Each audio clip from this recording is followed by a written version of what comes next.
She's so predictable. We knew she would do this. Kick the can down the road.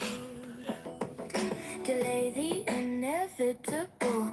I have never seen a victim try to hide her own words from the world. Please don't settle. Hey, Christy. Or, oh, you told me it's a different name. Eliza? Exciting? Are you talking about like the denial of Judge Liman? Her husband is so jealous of you. He has been trying to peddle. Oh, Christina. Hola, Stacy. Hello, Rachel. Hi, Elsie.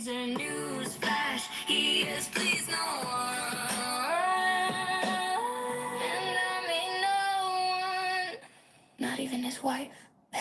Please don't settle. Don't let them win. On the feet to the fire. Little pyro would love that. Hi, Chris.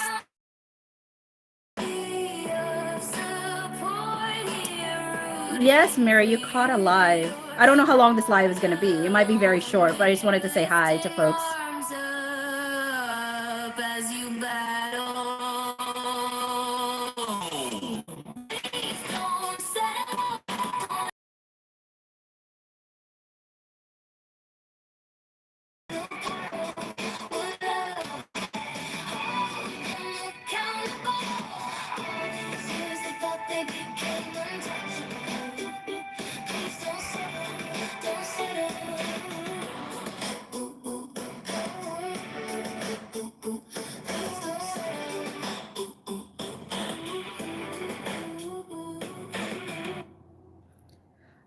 So when I was doing a live on TikTok last night, they're like, you should write a song about not letting them settle, like don't settle.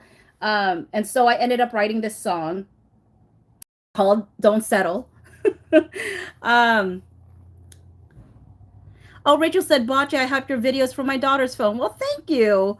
Yeah, it really does help when y'all hype up a video. Scorpio, you love the music. Thank you. I really appreciate that.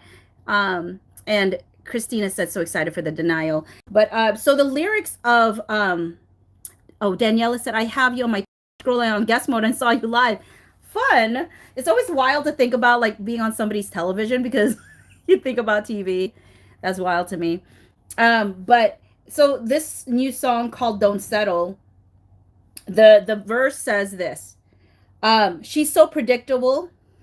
She being Blake Lively. She's so predictable. We knew she would do this. Kick the can down the road. Delay the inevitable. I've never seen a victim try to hide her own words from the world. And the chorus is, please don't settle. Don't let them win. Hold their feet to the fire. The little pyro would love that. And everyone knows who I think the little pyro is and why I always like to say that little pyro. And actually, you know, that's why I always thought Fate of Ophelia has a little wink and nod to that little pyro, if you look at those lyrics. But hold them accountable. All these years they thought they became untouchable. Please don't settle. Don't settle. And then verse 2, I gotta admit on verse 2, I was getting a little snarky at the little pyro because I said, her husband is so jealous of you. He has been trying to peddle a light version of you. He tells us he's a people pleaser. Newsflash. He has pleased no one, and I mean no one, not even his wife. So I know I was being snarky, okay? I fully own that. And then the bridge says, when you don't have the strength to keep fighting, please look out to the sea of support here rooting for you. You're not alone. We're lifting arms up as you battle. And anybody who has like a religious background would understand most likely what we're lifting arms up as you battle. There's this whole story in the Bible where like there's like a fight, like a battle that's happening, and I think it was like Moses where his hands had to be lifted up, and it had to be held on both sides in order. And if like whenever it would go, he'd get tired, they would start losing. But if whenever they would be able to lift his hands up, they would stay winning, kind of thing. So that kind of imagery. Um, Christina said, Rachel, that is a great idea to use your kids' account to hype. I'm going to do the same. Thank you for the idea. So yeah, so I found out from folks that not everybody can hype. I don't know how people can hype versus not hype. I know I was able to hype because I had watched an Elsridge video that I really liked, and so I went and liked it, and when I liked it, it gave me the option to hype it. But basically what I found out is that there are 3 hypes that has that option. I mean, like 3 hypes a week. And I guess the hype is only good for 7 days. Like you can only hype something that's been around between 1 to 7 days because you get a new set of 3 hypes per week. So I think that's probably why they say you only get 3, because you're going to get another replenishment. So, and what it does really well is it just exposes me to a new audience, hopefully. Because if you get enough people hyping you, it ends up on a leaderboard. And then I don't know what happens after that. But they just told me you get on a leaderboard somehow. You can't hype lives. You get 3 hypes per week. They drop on Mondays. Oh, Christina coming out with the knowledge here. You can't hype lives like as they're going on or any lives. Because technically my TikTok lives would be considered videos and not actual lives. So those ones you can hype, right? Because they're videos, not lives. But this thing you can't hype. Is that, if I'm guessing right. Mary said, correct, Bocce, but you also need 5,000 to 500,000 subscribers. Oh, well, I mean, I don't know, because they've definitely hyped me, and I've only got 2,000. I only have like, and I shouldn't say only, because I'm thankful for every single person, so don't get it twisted. I'm thankful for every person, but I think it's like, I have like 2.4K.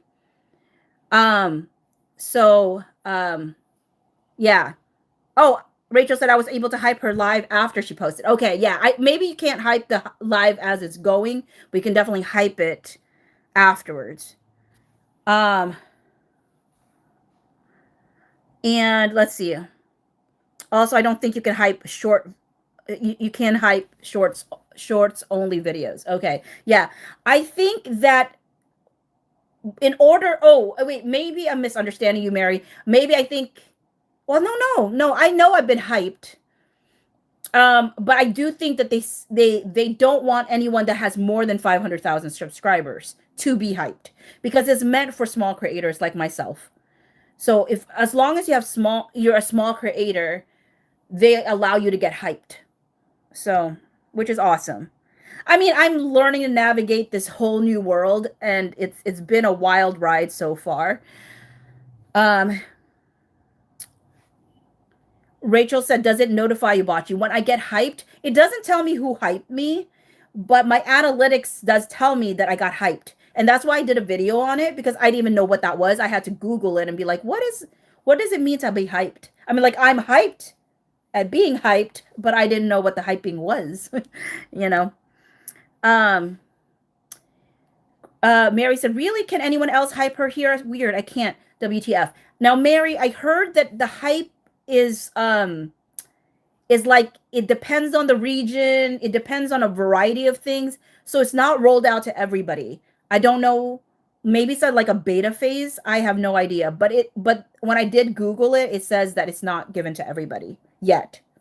I think they're moving towards having it be available to everybody, but I don't know how they're rolling it out. Oh, Wild Bones 25.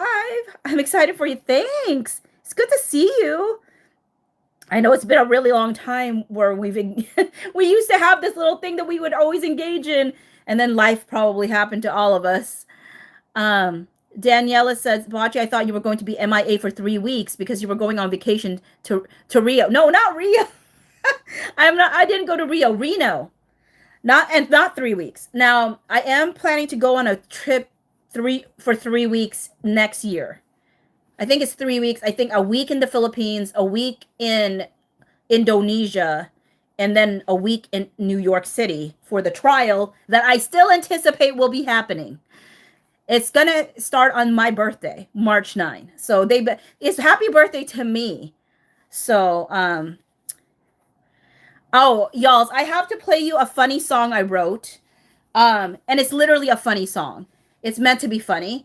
And it is so in my TikTok world, there is Chris, the PR guy. So Chris, the PR guy, and I ended up betting that, according to Chris, this was going to like we would not even get into the trial. He's like, we're not getting to trial.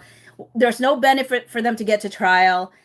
People have their minds made up. So, you know, so he's like, by January 2, it'll be over. And I was like, I bet you it won't be. And so we bet each other $1,000. So I said, on January 3, I will be 10. Oh, Shannon, that is a lot of money. I mean, for me, that's a lot of money for one. Thank you. Wow. Totally not expecting that. I feel like it's Christmas. Though people jokingly said after there was all this discussion about like what do you call it? Talking about like the settlement, like conversations around settlement. They were like, you're going to have to spend money on you're going to have to use your YouTube money on like paying Chris the $1,000 because there's that whole conversation of is a settlement happening. I don't think that they're gonna settle. I just don't think they're gonna settle. But thank you, Shannon. Like, I mean, really, genuinely, thank you so much. So anyways, this is the song. It's called 1,000 because he bet me $1,000. I bet him $1,000. So so I hope you're amused with this song. It's kind of like Britney Spears ish and sound. But I mean, some of you have already heard this song if you follow me, but here's 1,000. And remember, it's supposed to be a funny song, okay?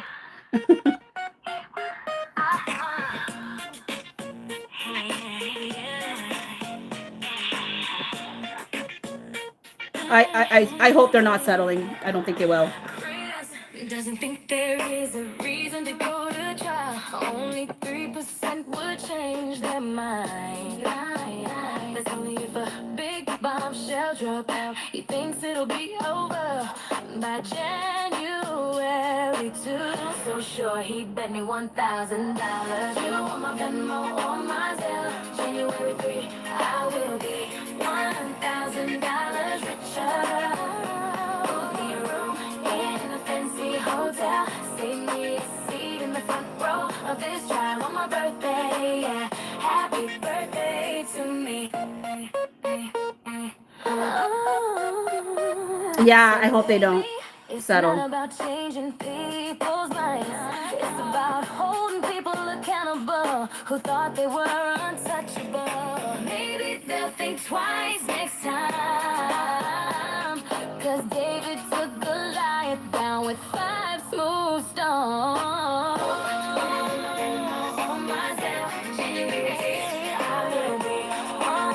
$1,000 richer. Book me a room in a fancy hotel. Save me a seat in the front row of this trial on my birthday. Yeah. Happy birthday to me.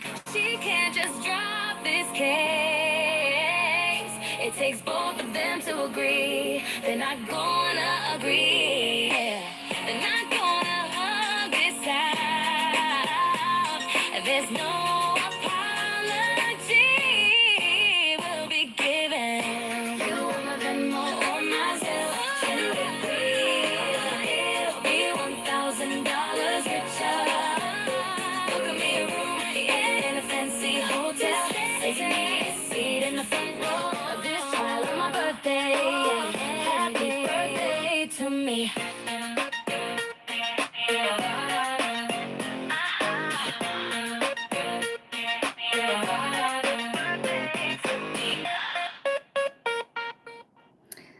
So that was 1,000. And so the chorus said, you want my Venmo or my Zelle? January 3, I will be $1,000 richer. Book me a room in a fancy hotel.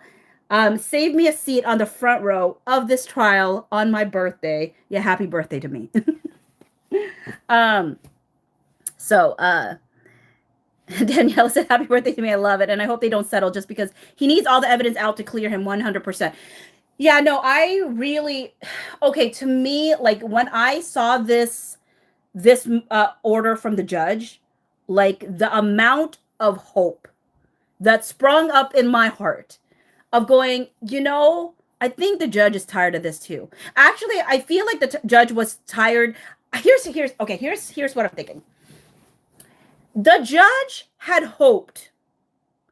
The judge had hoped that I think that the Wayfair parties would have done a motion to dismiss earlier because he would have dismissed the majority of the claims based off of the law. And but they didn't. And welcome, folks. Coastal Tide says I happened upon a live whoop whoop.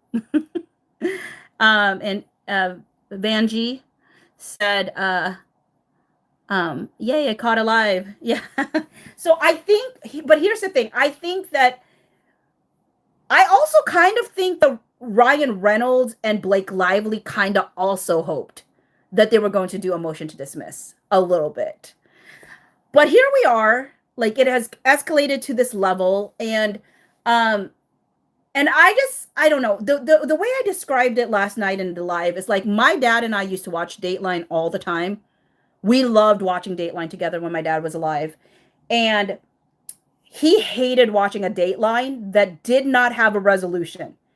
If we ended up watching a Dateline that was still unresolved or unsolved, he's like, why did we just waste time watching this thing? He's like, why did we do that? And I was like, sorry, Dad. I didn't know it had no resolution.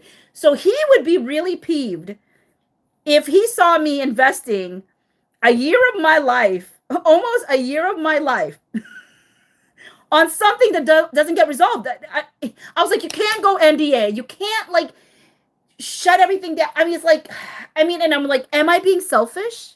Am I being selfish? But at the same time, it's like, no, I don't think so. I think that it's not only good for the public for this to go all the way to trial. I think it's good for Justin and Wayfair. I think it's good for any person who's been a victim of someone who has been powerful and you never feel like they're gonna be held accountable for the things that they do. And I think that we want to believe that Blake Lively's not going to get away with it. I mean, I think we want to believe that, right? And so I'm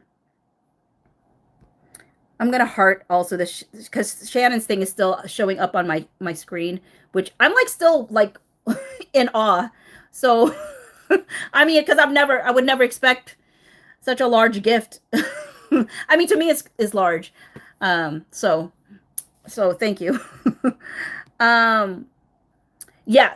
Daniela said, I hated the Dateline Unresolved still till, because I'm like, well, how did you end up on Dateline? Like it should be a rule that if you end up on Dateline, you're a resolved Dateline. Like don't come into Dateline being unresolved. Like this is unacceptable. Like I don't go to Dateline with unresolved things. Wildbone said Justin needs this case to go to trial for his reputation and career. Yeah. And the thing is like, I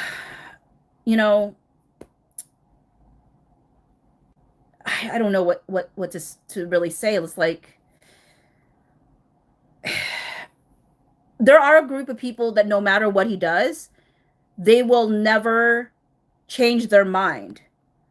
Which actually, yeah, we are rooting for the victims, Wayfarer, yeah. And I just think that Blake Lively dragged a bunch of people into it that never asked to be dragged into it.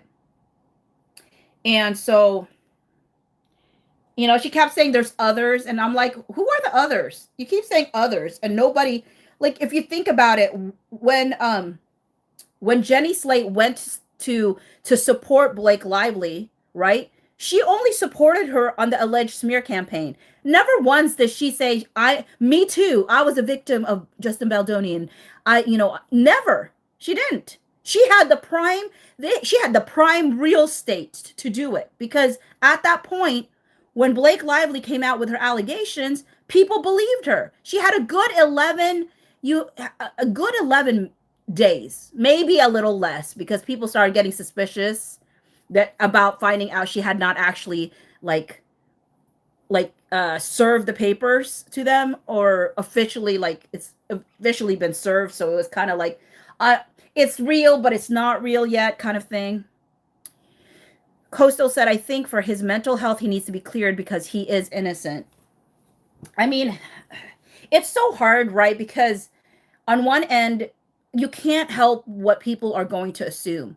You, like, all you have is your character, your reputation. Somebody can rip your reputation apart, but what will be your saving grace is your character, right?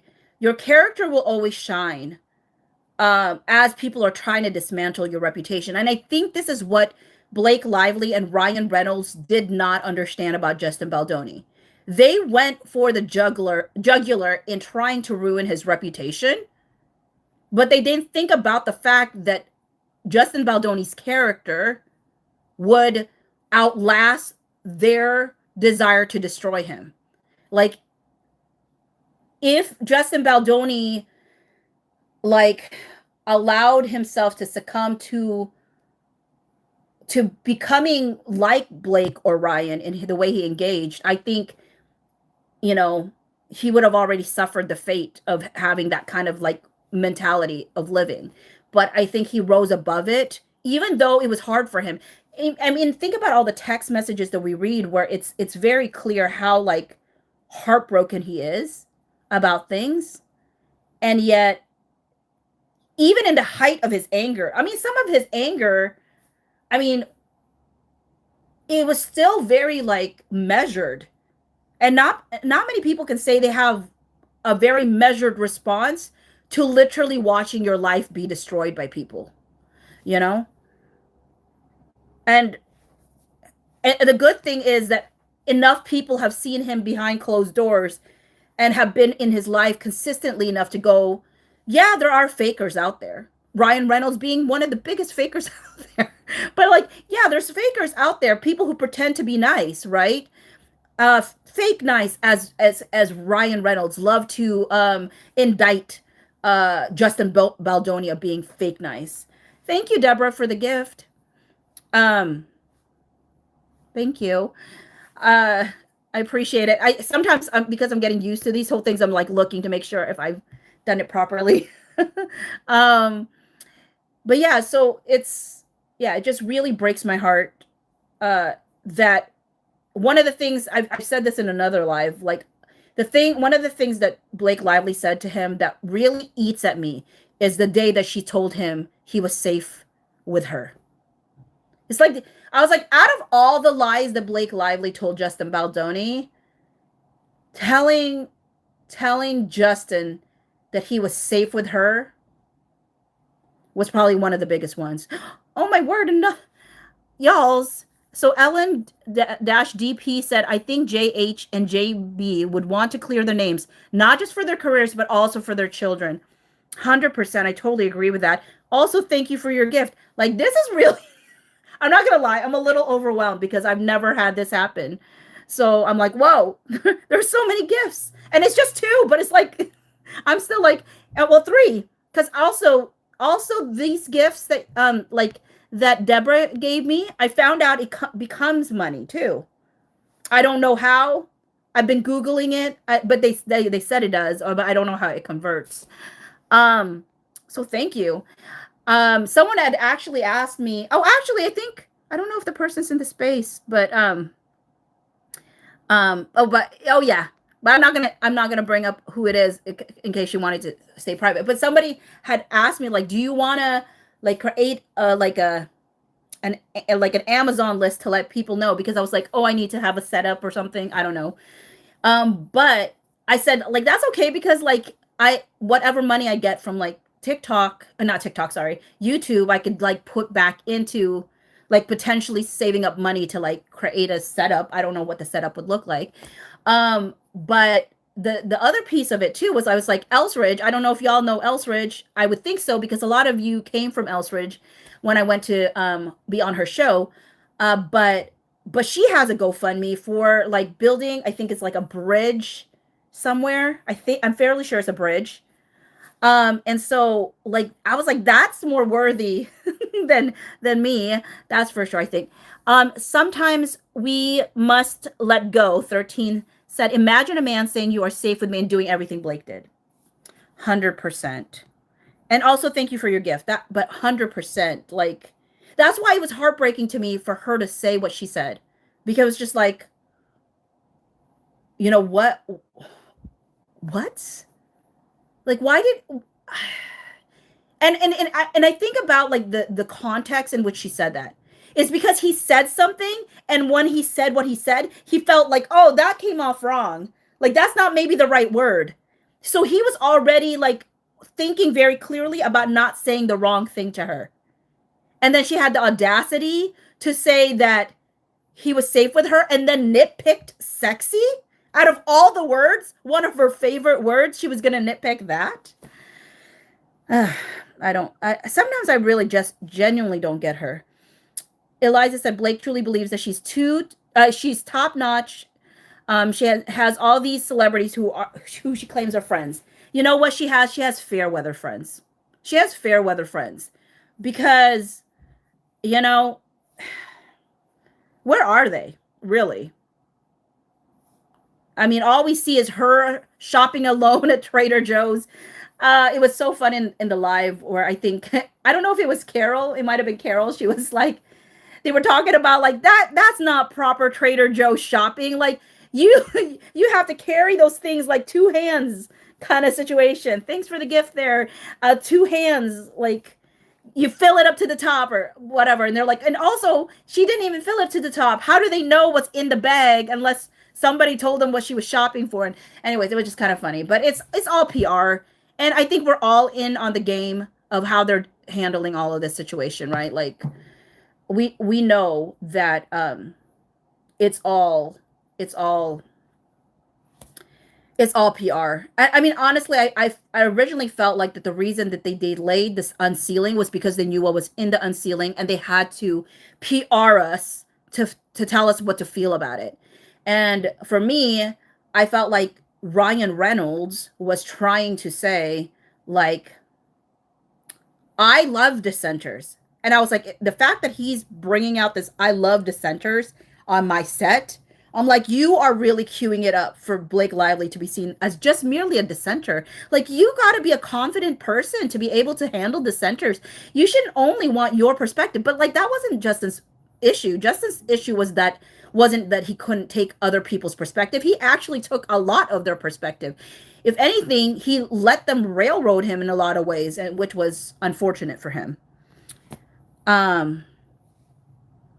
Whitney said he better not settle unless BL admits she lied. She needs to let it be known that she was wrong. Yeah, I just really cannot imagine any settlement that will work except one that says, like, I am going to admit my fault here and admit, like, X, Y, and Z. Something that clears their name. Other than that, I mean, I don't think money is enough. Money is not enough. Money was never enough. It was always about the name. I think it's Helene or Helene, maybe. Sorry if I'm butchering your name. Says Justin was too nice. Yeah.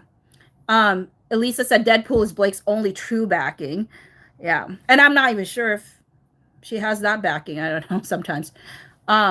Rachel said wait till the cruise talk. And crew talks. And I think this is why she still hasn't let Popcorn Planet go, right? Out of all of the content creators, I think Popcorn Planet is one of the few that remains to, like, she continues to pursue things because she wants to know what the crew said because he's doing a documentary. So she's very interested in that information. Christy's saying don't forget to press the like button, everyone. That's kind of you, Christy. Eliza said classic DARVO playbook. And that's another thing that I was like, I cannot, that makes me think of another song that I wrote called Me Too. Because I was talking about how can you tell when somebody's misusing the word, like, I mean, the term DARVO, you know, because it kept using that against Justin. Like, anytime he just wanted to defend himself, it's like, oh, DARVO. And it's like, that's not what DARVO is. And so this is a song called Me Too. It's just a minute and 42 seconds. How can you tell if someone is misusing the term? Deny, attack, reverse, victim, offender. What are the signs? If it is used to frame self-defense as abuse, if it treats any pushback as proof of guilt, making it impossible to engage without being cast the aggressor, that's a sign of misuse. That's someone afraid of accountability. That's someone weaponizing me too. If it is used to try to shut down any conversation that could complicate their own narrative, use it as a shield against scrutiny, then a lens for recognizing harm. That's a sign of misuse. That's someone afraid of accountability. That's someone weaponizing me too. If the evidence doesn't align with the claim, if the accusation discourages critical thinking,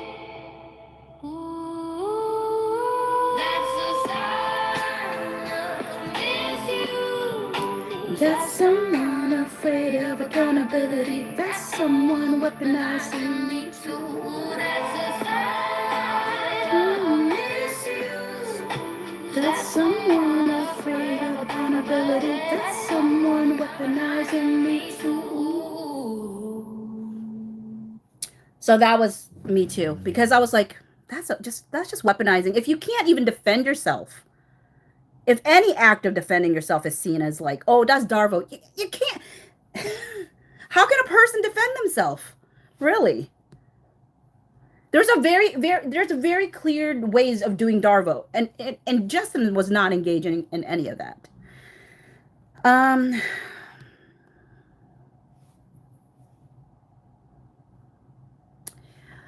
um, Christina said, thank you for the super chat. Sometimes I mod for Elsie and CJ on YouTube. They are beautiful women. Oh, you do CJ too. Actually, that's so a while, Christina, because it was CJ brought me on to her show first, and then Elsie brought me on hers. And then they both encouraged me to be on YouTube. They're like, Phoebe, just bring over your stuff. Oh, that's my name. But like Botchy, bring over your stuff onto like YouTube, you know? And I was like, y'all's like, I don't know. I like that I can roll out of bed and make a YouTube. I mean, not YouTube, a TikTok. And is it going to translate? And y'all's have been so supportive. So I guess it translated because y'all have received it well. So I appreciate that. The biggest thing to me though, too, is like people like, I put out an album of like songs, called, the album is called we're gonna be okay. I mean, we're gonna be all right. And like that is like a deeply personal, like lyrically speaking, because what I do is I write the lyrics, I choose the music, I choose the vocals through Suno. And I know some people have feelings about that, but honestly, for someone who has written lyrics for as long as I have, and have always dreamt of being able to transform it into a song and to have that vision be fulfilled, like it's been a blessing to have that as an outlet. And I know that Suno and I think like a big record company has made like a deal recently in regards to people's voices and things of that nature. But with all that said, like there is a very incredibly deeply like emotional, meaningful like album for me. Anybody who knows the story behind the songs of those will understand why this was a like incredibly deeply personal album, that but I wanted people to be able to listen to it and feel it and be there with me in my journey. And so, and to have it be their own journey, because everybody said, you know, in a lot of ways it's a very relatable experience. Oh, Elisa, thank you for the gift. It says, I look forward to your thoughts, questions, and conclusions. Love your music. Thank you. You know, it's going to be really interesting once this thing is over. I have been investing like a year, almost a year into this case, and so I was like, I wonder what my content will be after this like lawsuit is done. Because but hopefully I'll find it naturally, because prior to this I was doing Lucilla content. So that's Luke Newton and Nicola Coughlan, who were this Bridgerton season 3 like cast leads. And so when that ended, I was so immersed in that world. When that ended, I was like, I wonder what my new content's going to be. Lo and behold, like this fell on my lap. So I know that there will be other things that will probably fall on my lap, but I can't, I'm not a faker, y'all. I cannot fake for the life of me. So I can't like be pumped about something or interested in something if I'm not. And so I'm like, what am I going to be really interested in once this case is over? I don't know. Because I can't promise that it's going to be another court case. Because this court case was wild. The fact that we have over 1,000 filings for a court case that isn't even a year old, that's bonkers, y'all. Like they're making bank. They made bank on Blake Lively. Those lawyers are like rolling in the dough, you know. Um, Eliza said, if you set up a PayPal, you'll get all of the donations. Just a thought. I mean, I don't know. It feels so, I don't know. It just feels so weird, Eliza, because like, I mean, I guess it's not like I'm asking people necessarily, like if people want to, I guess, right? But I don't know. It feels odd. Like, at least with videos and views and all that stuff, I feel like like I gave y'all something for it, you know? So I don't know. I guess it's not the worst thing to put out, but it's just still weird. I don't know if I should. I don't know. I guess I'll have to sit with that. Um, Daniela said, I believed her right away when the New York Times article came out. Never thought she could lie. But then reading Justin's case, wow, what a witch. Yeah, yeah. So I actually ended up reading the lawsuit before the article. Um, and actually I have found it to be far more beneficial for me to actually um to read the filings, the docket stuff without reading articles. Because one of the things that I found out through this through this lawsuit is I do not trust any media. And that makes me really sad, because I was like, I did journalism in high school, which obviously is high school, so like, but we still had journalistic like integrity, and we had journalistic like ethics that you had to follow and things of that nature. And I feel right now, like, I don't know if it was a Twitter, like how Twitter changed how news was consumed, because on Twitter it was like it was just everything was so fast. And so I think it created this culture of being the first rather than being right. And but the problem is, if you're first and you're not right, the damage is done. Like, you can't take back what people suddenly believe, you know? So even if they make a retraction, the retraction is like buried. It's not like in the front, it doesn't make the front page in the same way that the damage did, you know? Christina said, I believed her as well. Yeah, I think the thing that I believed her too, because there was nothing to counter it at that time, right? But because I was thinking to myself, like, why would a person lie about something like this? And like the text messages from Jen Abel and them like really look damning, you know? Until obviously Justin Baldoni Wayfarer's lawsuit came out, and it was like, my word, okay, like, Blake, if you actually put the whole context, I would have read that way differently. But the biggest thing that is probably my biggest soapbox that I get really upset about when I think about it is how deceptive the 30-point document was. To this day, I'm still mad about it, because that was the thing that like really convinced me in the beginning. I was like, I can't believe they signed off. I can't believe they agreed to this 30-point document. Well, it's a good thing I couldn't believe it, because it was not real. It was fake. They never did agree to that. And so that deceptiveness is the thing that Blake Lively supporters to this day believe to be true. That they actually like agreed to that 30-point document. And I was like, they did not. They did not. I have my theories around that. Obviously, I put it as a video so y'all know what I think about the 30-point document.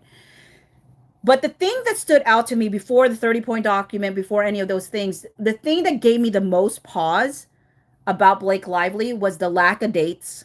That she didn't provide any dates. And one of my talking points in the beginning was like, why does she tell us about the date she wanted to do an HR complaint but never gave us the date of when she did? And it's because she never did. She never put in an HR complaint. And I think Blake Lively supporters eventually realized she never did, and then started saying, "Well, she didn't need to." It, the 17-point side agreement is that. No, the 17-point side agreement was a renegotiation of a contract. It's not HR. HR has a very different process than going straight to general counsel. So going straight to general counsel is basically saying we're not doing an HR complaint because we're handling it through a renegotiation of this contract. So she is hard pressed to tell me what her protected activity is. She has no protected activity. She just doesn't. And so I think the other piece that really stood out to me in the beginning, and I did a video very early on, was I said, I don't think she actually cares about the sexual harassment, which was really wild to me. That she seemed to be she didn't seem that didn't seem to be the important piece. She seemed to be so focused on this alleged smear campaign. And I was like, why would you think this alleged smear campaign is worse than sexual harassment? How bad could it have been? Well, it turns out from Megan Twohey, she said that Blake Lively explicitly told her this is not the worst she's ever experienced. And yet, here's Justin Baldoni on January 5 texting his prayer group saying that as he was getting berated by Ryan Reynolds, they were telling her that she has never had a worse experience than with him. And that, it tells you just exactly the kind of people they are. They wanted to break that man down so much. And the thing that makes me upset whenever I think about that January 4 meeting is her December 28 text message that said, just happy to have you, or December 27, December 28, around there. Just happy to just have you. And knowing what they had planned for him, I am so glad that he was not stupid enough to allow himself to walk into that home by himself. And on top of it, you're telling me that you have accused this man allegedly of sexual harassment and you want him back in your penthouse again? I'm sorry. If someone sexually harassed me, they are not stepping into my home. That is not happening. You don't get to experience the comfort. You are never going to step in my home again. And the fact that she made it sound like she's just happy to host in Tribeca. Happy to host in Tribeca. You're acting like it's like a little stinking dinner that you're having. Like a little party. It was such a setup. It was an ambush. And the little thing that Michael Gottlieb brought up to Steve Sarwitz about Chris Sturgeon and how oh, did you know that somebody called this an HR complaints meeting? And I'm like, Michael, this is not a gotcha. It is not a gotcha that Chris Sturgeon said that it was a production planning meeting that became an HR complaints meeting. Okay? That's not a gotcha. If anything, one, you should ask your client why she never brought up that Chris Sturgeon was in that house, in that penthouse that day. She never mentions that he was in the room. And why did she not mention that the first AD was in her penthouse? Because then everybody knows it would not be an HR meeting. There was no HR. There was no HR related people. There was no union. There was no SAG. There was nothing. It was just her husband berating Justin Baldoni. So she didn't want to bring up that Chris was there, but Chris was there, and he described it as a production planning meeting that became an HR complaints meeting. This means that Blake Lively brought all of them under the wrong premise. They were thinking it was a production planning meeting. And people are like, well, it says in point 30 that it's an all hands meeting to be for her safety and all these different things. Okay, yeah, but she still portrayed it. She still portrayed it as like, I'm just happy to have you, Justin. Here, I'm going to host it in Tribeca. Yeah, that could have been the all hands meeting. But literally, when you say, I'm okay with just you, and it was only because Justin Baldoni reaches out to Alex Sachs and Todd Black, and then Alex Sachs reaches out to Jamie Heath, Ange, and Chris, that whole group comes with you. But she didn't send it out to everybody. She didn't email everybody. She only emailed Justin. She only emailed Justin, and she's and we're supposed to know offhand that this is that all hands meeting. Maybe they did, but not if it's just Justin. And also, if you're gonna berate and get angry at Justin, like, and if this is the all hands meeting, why wouldn't you have Jamie Heath? You made accusations against Jamie Heath too. So you're just, what was your plan, Blake? If he did not call all of his backups, you know what I'm saying? Um, sorry, I have these like kind patches, and I'm sorry, I'm like taking them off at this moment, but I just realized I'm supposed to take them off after 8 hours, and sometimes I forget because they're just stickers, um, which I actually really love. Um, got sidetracked. Anyways, I get passionate sometimes overthinking about it because it just really gets me upset. Okay, what have I read and not read? Okay. Um, would love to know how big our group is that supports Justin. Coastal wants to know. Us who know based on the evidence the length of their evil cruelty, hoping it's in the multi-millions of people. You know, I feel like the casual viewer that has no idea that this thing is still going on, um, like either has a bad perception of both of them, um, but I don't think anybody's like so driven to believe. I don't think they believe her allegations because I don't. The reason I say that is because a lot of the times the complaint of people is like, oh, they're being so petty, like get over it, let's just move on. You don't say that if you believe somebody's being sexually harassed. You don't believe that. If you believe that, you understand why they're still fighting. But the fact that people view this as just a Hollywood squabble. And honestly, it could have just been a Hollywood squabble. Like she took it up another. When she said the gloves were off, she was not lying. But the thing is, she was already, or somebody was up in the content creators' DMs as early as August 7 and 8, spreading this kind of. That's why I'm like, can he not just sue her again for defamation?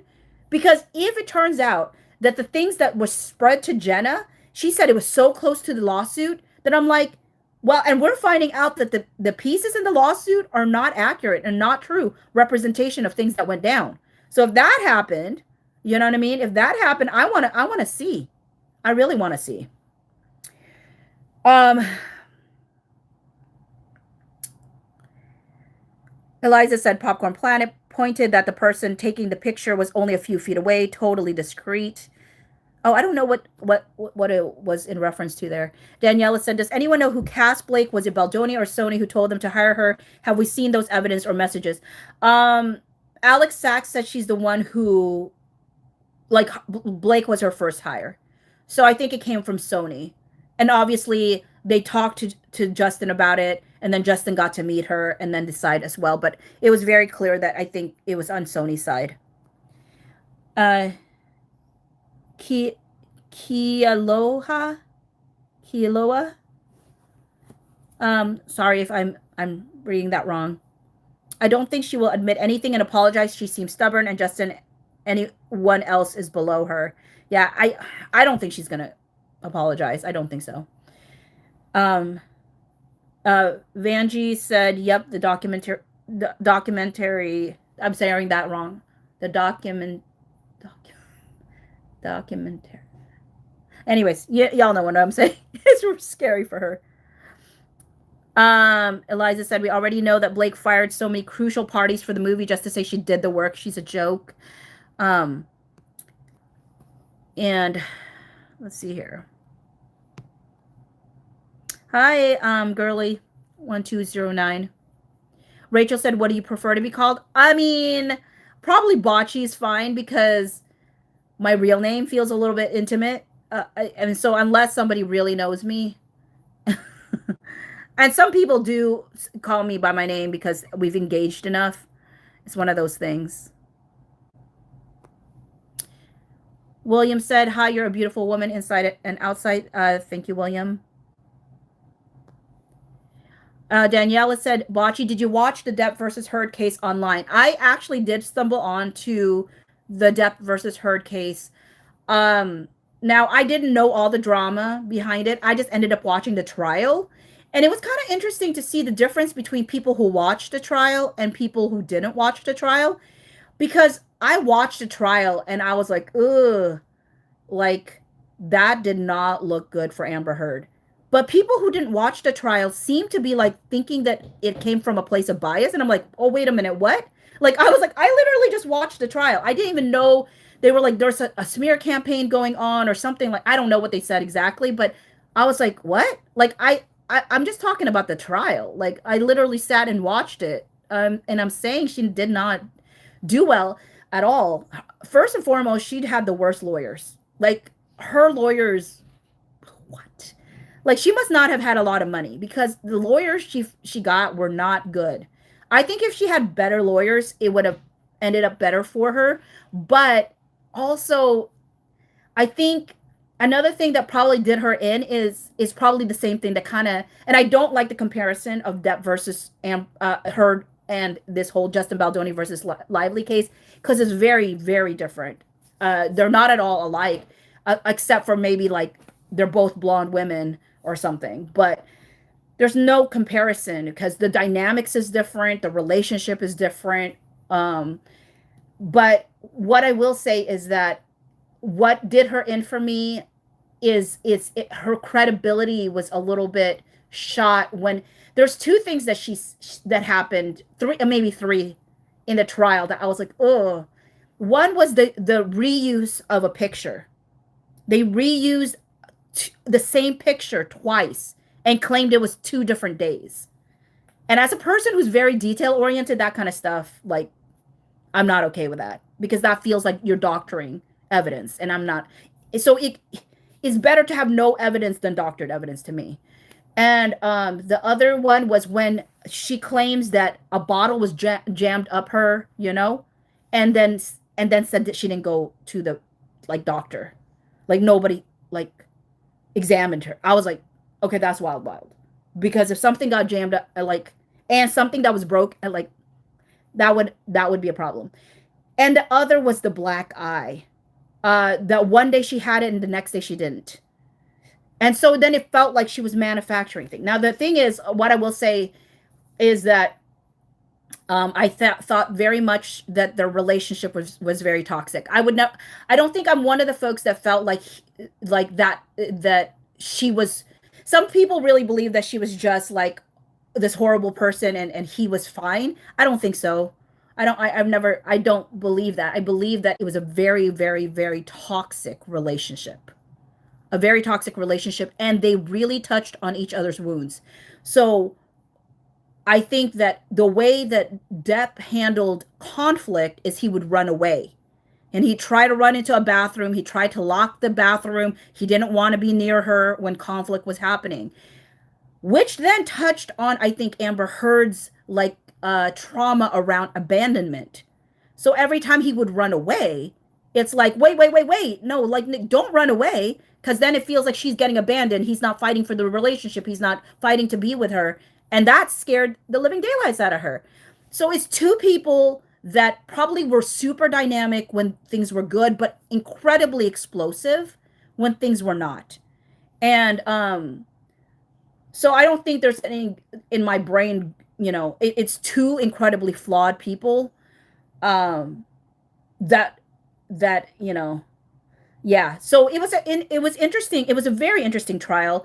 We had a TMZ guy come in there, but yeah, I think one of the biggest things that I took away from that trial was it was very interesting just to see the discourse was incredibly different between people who watched the trial and people who may have read articles. And I think that actually reasserts to me that I think that made me realize that maybe even back then media really dictated how people understood what was happening versus if you just watch it for yourself. And that's kind of the reason why I want to be in New York when this trial happens, because I don't necessarily trust anybody to tell me what I'm seeing, because I've just seen too much manipulation with the media about how to see this trial. I mean, not to see this trial, see this particular case right now with Justin Baldoni versus Blake Lively, or Wayfarer versus Blake Lively. And that's just not what I see when I read the docket. So I really typically avoid reading what people have to offer because it's just not helpful to me. It's crazy how our passion for this case has touched our lives so deeply. Yeah, totally. Okay, sorry. I have a lot to go to read, I think. So I'm trying to find where I was here. Okay, I did read that. I read that. Thank you, Zara, for the gift. Appreciate that.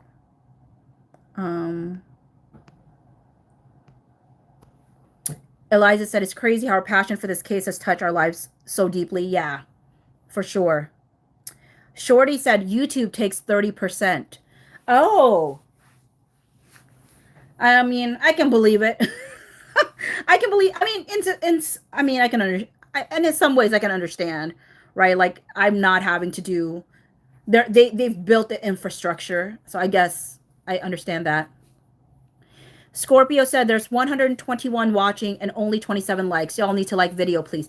Oh, you know what? That is the difference, I think, on TikTok. Like, it's the very different, it's a very different dynamic, right?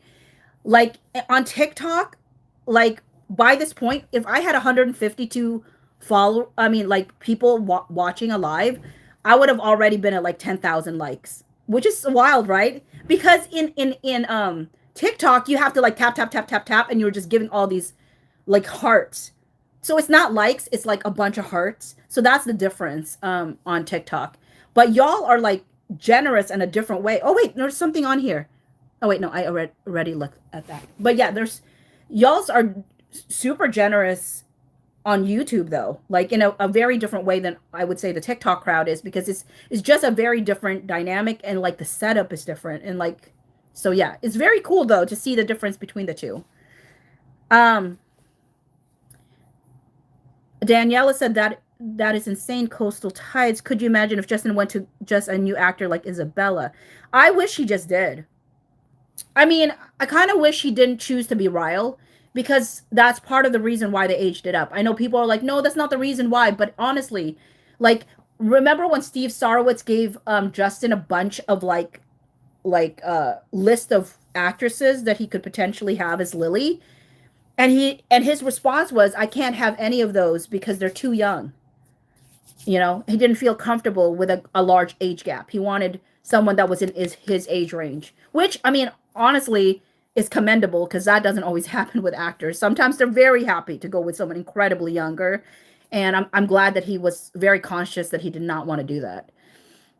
Lane Rocks 392 said, you mentioned your dad. If you feel comfortable, what is his name? People don't truly die until the last time their name is spoken. Love hearing about the Dateline frustration. I'm the same way.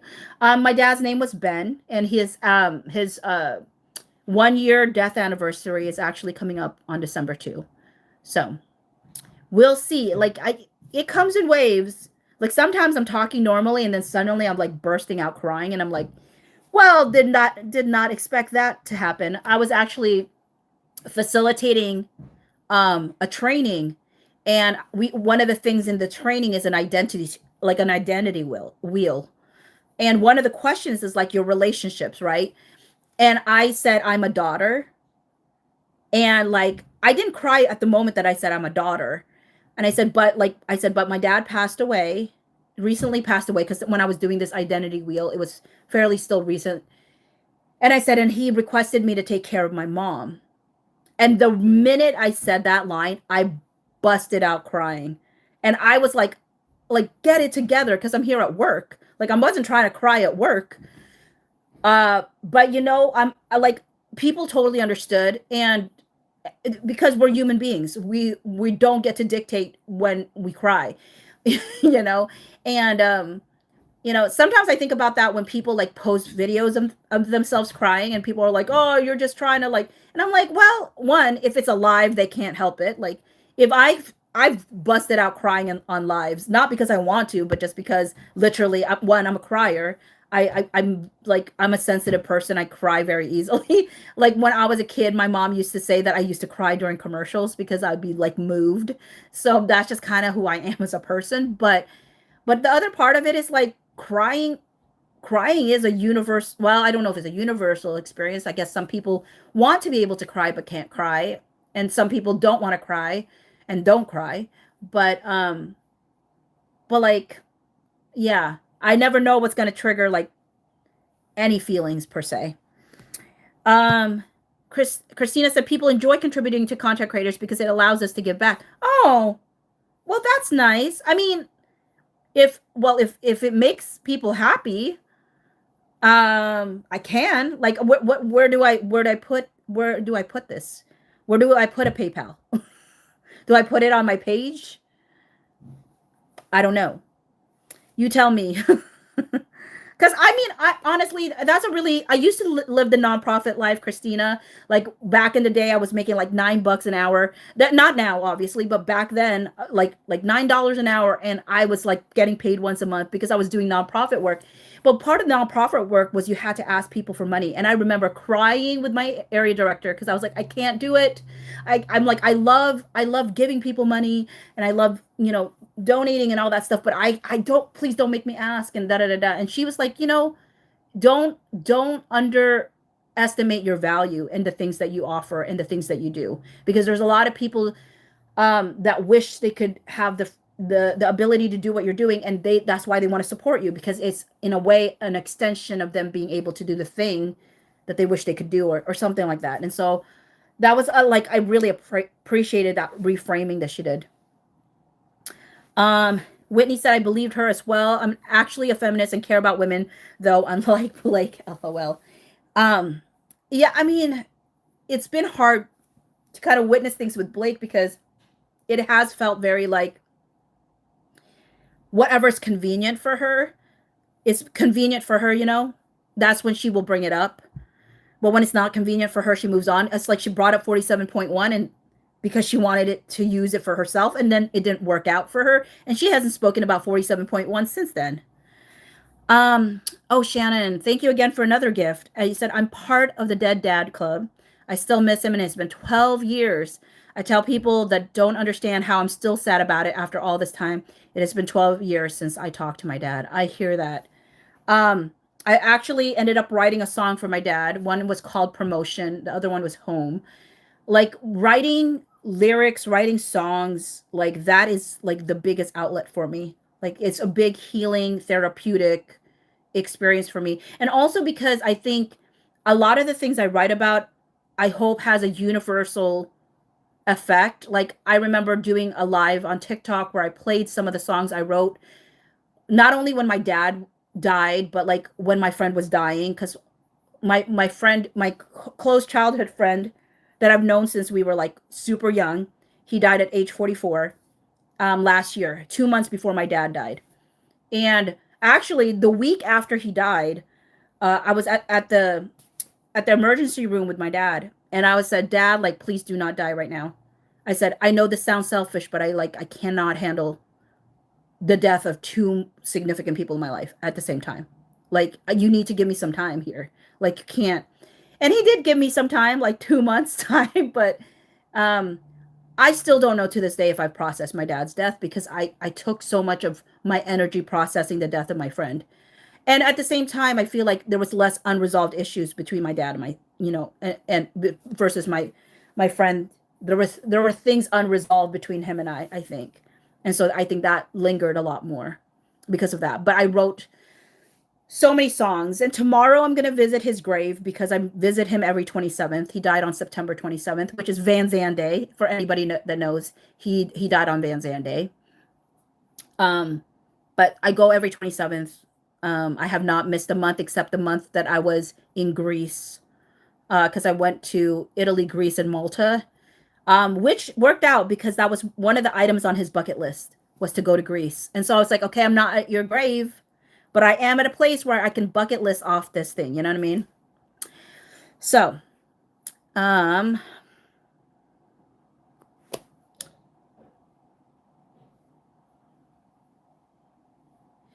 let's see here. Is it Kira? Maybe it's Kira. Kyera. I believe Blake too. I live in Hollywood and was a TV writer. I had seen it and experienced a lot. I wasn't a fan of Blake's, but I still believed her. Then I saw the dance scene and jaw dropped. Yeah, I remember reading her lawsuit and when she was talking about the whispering in the ear. And oh no, she's not that. It wasn't the whispering in the ear. It was he was speaking as not his character, but him as himself. And I remember saying, well, what was he saying? I mean, this is an SH lawsuit. So I'm thinking that it had to be related to SH, only to find out he was talking about his wife and talking about her husband. I was like, Blake, you're doing too much. Eliza said it's like Blake's interviews, complete word salad to suit her agenda. Girlie said, we want the full timeline after the trial. You can cover that, like finally putting all the puzzle pieces together. I hope, Girlie, that it is that simple, right? After all this time, I hope that it just comes in together, all the pieces together.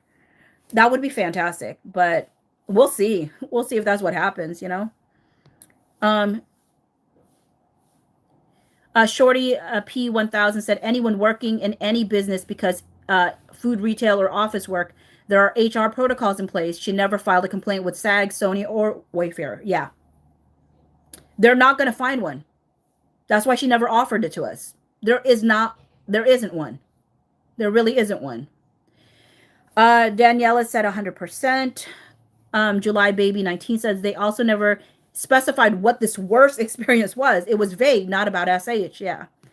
Whitney said, even if she does win, I don't think anyone would want to take the risk and work with her habit of embellishing. I did not watch Another Simple Favor. I watched A Simple Favor, which I actually did enjoy. A Simple Favor back then. I thought it was one of Blake Lively's better movies. Now, mind you, I only know of 2 movies that I've watched that was hers, which was A Simple Favor and The Age of Adeline. And I did like both. But I didn't watch Another Simple Favor, but people said that there was a scene that had to do with herself, engaging with herself. So people made the joke that, you know, it was basically like she herself is the only one that's like willing to engage with her. Like she's the only one, like she's not gonna claim SH against herself. I think, you know. Deborah said, see, I have had 3 strokes, and so I heard about the lawsuit first. When I found out JB hired an attorney and was fighting back, I was WTF, he's fighting her lawsuit. Is he crazy? Yeah. And I'm so glad he did. I'm so glad he did. You know, I'm sure there's times in this whole fight he's wondering if it's worth it. It's absolutely. I wish I could say to Justin Baldoni right now, it's been worth it.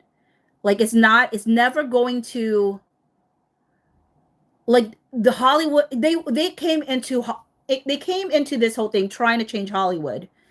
And what I will say to Justin Baldoni is like, you have, like this case will do it. It has changed the how PR is going to go down. Is going to change how people see the like media, TMZ, all these things. Even the New York Times, unfortunately, it's going to affect them. It will affect how people see how studios handle their talent, who they side with, how money, how agencies work. Like it touched everything. It touched the underbelly of Hollywood in a way that I think opened a lot of people's eyes, because a lot of people could relate to the underdog that Justin Baldoni has been in this whole thing.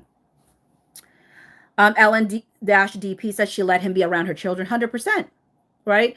And the interesting thing is, remember, she claimed that there was so much emotional distress and trauma from this whole thing that she said all 4 children were traumatized from this experience. All 4 children, including little baby Olin that just literally was fresh out the womb. She said they were all traumatized. And my question to her was, Ryan Reynolds, during the Deadpool and Wolverine premiere, had made a joke, inappropriate and weird, but a joke nonetheless, saying that he hopes that in all of his kids' like privileged lives, that the most trauma they'll ever experience was Deadpool and Wolverine.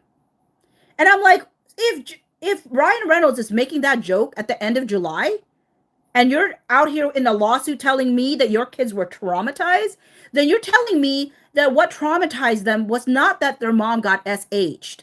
You're telling me their trauma came from watching you be upset that people didn't like your promo. That you think there was this alleged smear campaign against you. Because that the timeline is not lining up. If I'm supposed to believe Ryan didn't think that your kids had any trauma, aside from Deadpool and Wolverine, by the time the tail end of July happened.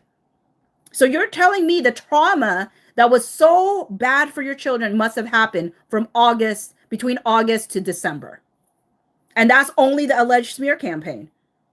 And why are your kids engaging, like feeling all of that stuff? I don't know.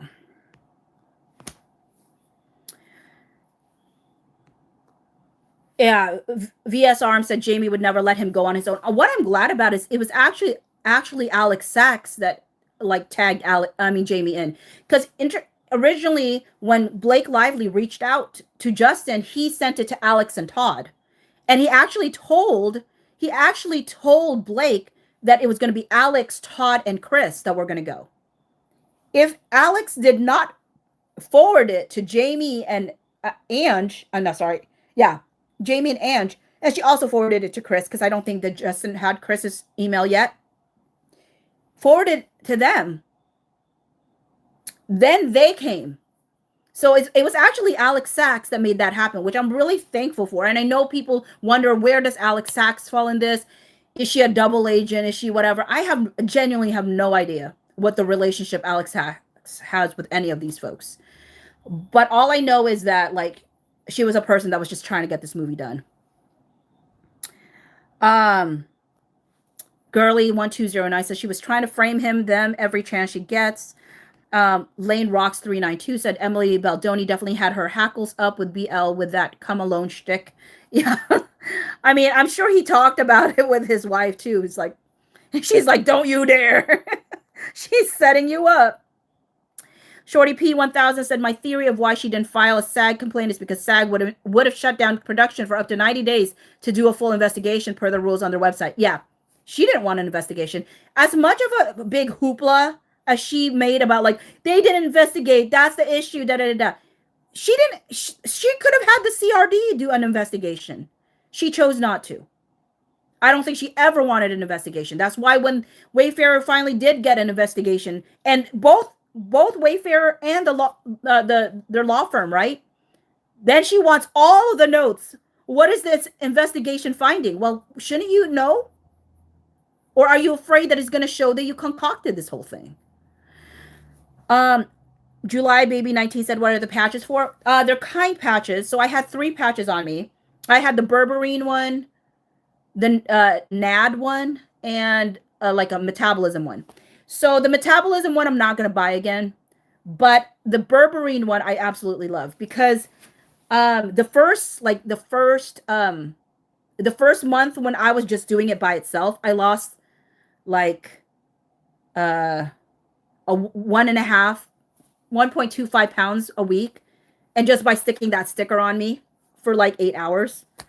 But when I added all these other things, I don't know what it did. So I'm going back to just the berberine by itself, because that actually worked for me. All the other stuff kind of, I don't know, almost counterbalanced it. I think I am going to keep the NAD one too, because that I can feel a difference. So both the NAD one and the berberine ones I like from Kind Patches. I also bought like a dream patch, but it did not work for me because I just didn't sleep any better. But I ended up giving it to my niece, and she loved it. She said it totally worked for her. So I think it's kind of one of those things where it depends on your body, which ones work and which ones don't. Shorty P 1000 said if they got SAG involved, the takeover wouldn't be possible. 100%. Eliza said, yes, Shorty, and that would have ruined her plans. Yeah. Kira said the reason she saw the smear as more important is because she knows what she did. Takeover was egregious and warranted a tactical smear campaign. And that's what she would have done. But Justin doesn't. Yeah.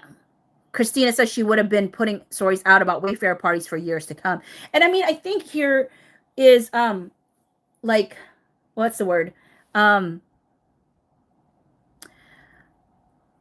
Steve Sarowitz said to Claire Ayub, right, when she recorded him without consent, is that this was something that they were going to be on defense for years because Hollywood, you know, something about Hollywood getting a hold of it or something. I think it's Libina, maybe. Didn't Alex take over a production company before and SH was involved? I don't know all the specifics, but yes, there was somebody within her production company that was accused of it and eventually came to light and she took over the company. Yes, but I don't know the specifics, but that is the overview of what happened with Alex Sachs and another company. But again, don't know it. Shorty P said, I love Bocce Ball 2. I love it. I love it. I love it so much. Christina said same in regards to the Depp trial. Elisa said Blake and well, actually, I'm not going to read that out loud. And the thing, here's the thing. I don't think that they're the same. I don't even consider, for me personally, obviously, I respect your perspective on this. I don't know. I understand why people love to compare the two, but like, I just feel like it's just it's very different. It's just very, in my brain at least, it's very different. Daniela said, I watched the whole trial not knowing about details, and it was telling woman versus man for sure, but Johnny wanted the trial because he would not settle for many years. He wanted his story to be told. I think, you know what? I think that's another thing that stood out to me, Daniela, and I think this is something that that also harmed Blake Lively it is harming Blake Lively to some degree, and it's something that I saw happen with her was what people saw was Johnny Depp was willing to look bad, if that makes sense. Meaning, like, he didn't pretend to be perfect and to make all the right decisions and to have never made a wrong decision.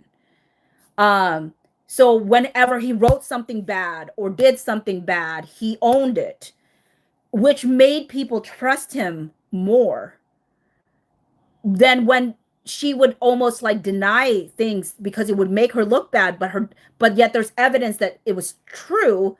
So then her denial made it seem like she was lying, which made people not trust, and it hit her credibility and all these different things. So I think the same thing's happening with Blake, where it's like, Blake, if you could just own like some of this, like, I think it would go a long way. But it's almost like she's afraid to own it. And honestly, like, if she just came out at that time and said, I took over the movie, I believe this or that, like, there would have been a whole slew of people that would have been like, yeah, girl power, or like, yeah, da da da. I think where she stepped over the line was she accused him of something that was like, what? And I think it was very like her decision to not provide dates was big, because I think she really wanted to give this appearance that this was this incredibly long period of constant, like, repetitive, like, situations, when in actuality, when you look at all of her accusations, they fall on basically 2 days. The majority, like 80-90% of her accusations fall on 2 days, May 22nd and May 23rd. And then on May 25th, she ends up calling out sick for COVID, refusing to get tested for it, but calling out sick. May 26th, she's out having that discussion with Ange. Ange, or Sony, reaches out to Wayfarer on the 29th. By the 30th, Justin Baldoni is writing a message of apology and saying things will change. And on the first, they talk about it in person as well. And then she doesn't have any more issues. I know a lot of people always say nothing happened after phase 2. I would say nothing happened after June 1st. So they want me to believe that Justin Baldoni made amends like within a day of finding out what she was feeling. He made the attempt 1 day after, and then had no other issues during those last few days of June that they were filming, and then magically there's issues by November. I mean, that there's a reason she decided not to give us any dates, because people would have called BS pretty quickly at that point had we known the dates.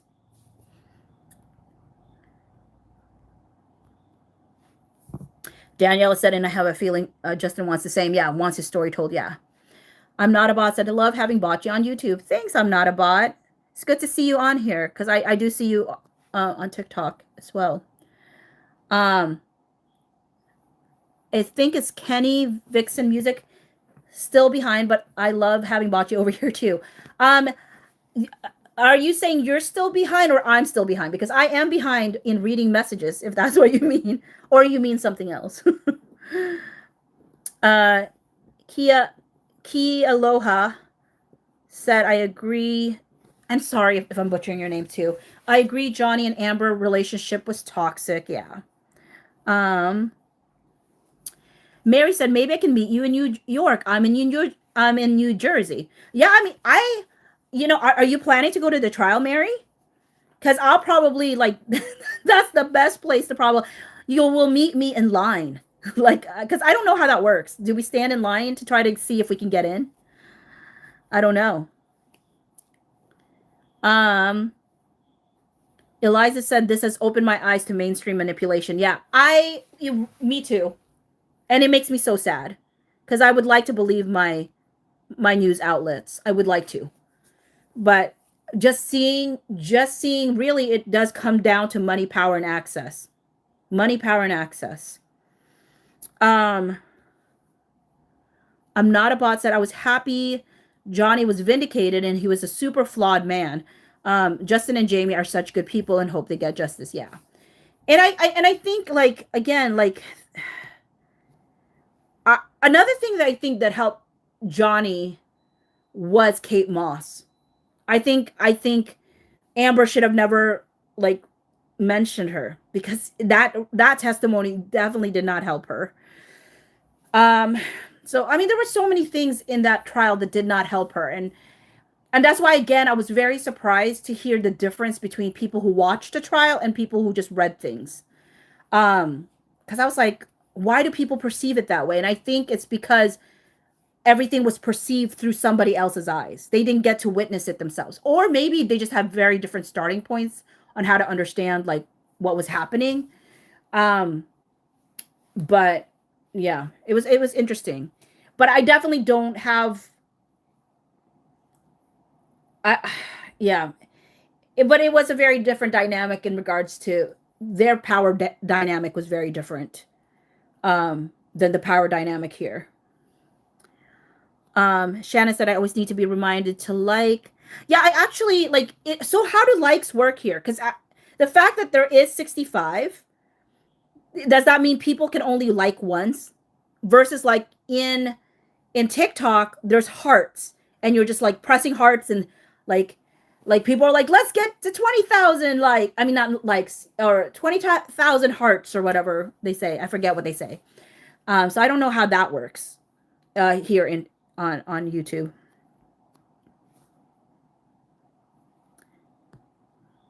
I'm not a boss that I have carpal tunnel from liking on TikTok. With YouTube is one and done. Oh, it is one and done. Okay, you just answered my question. It's one and done.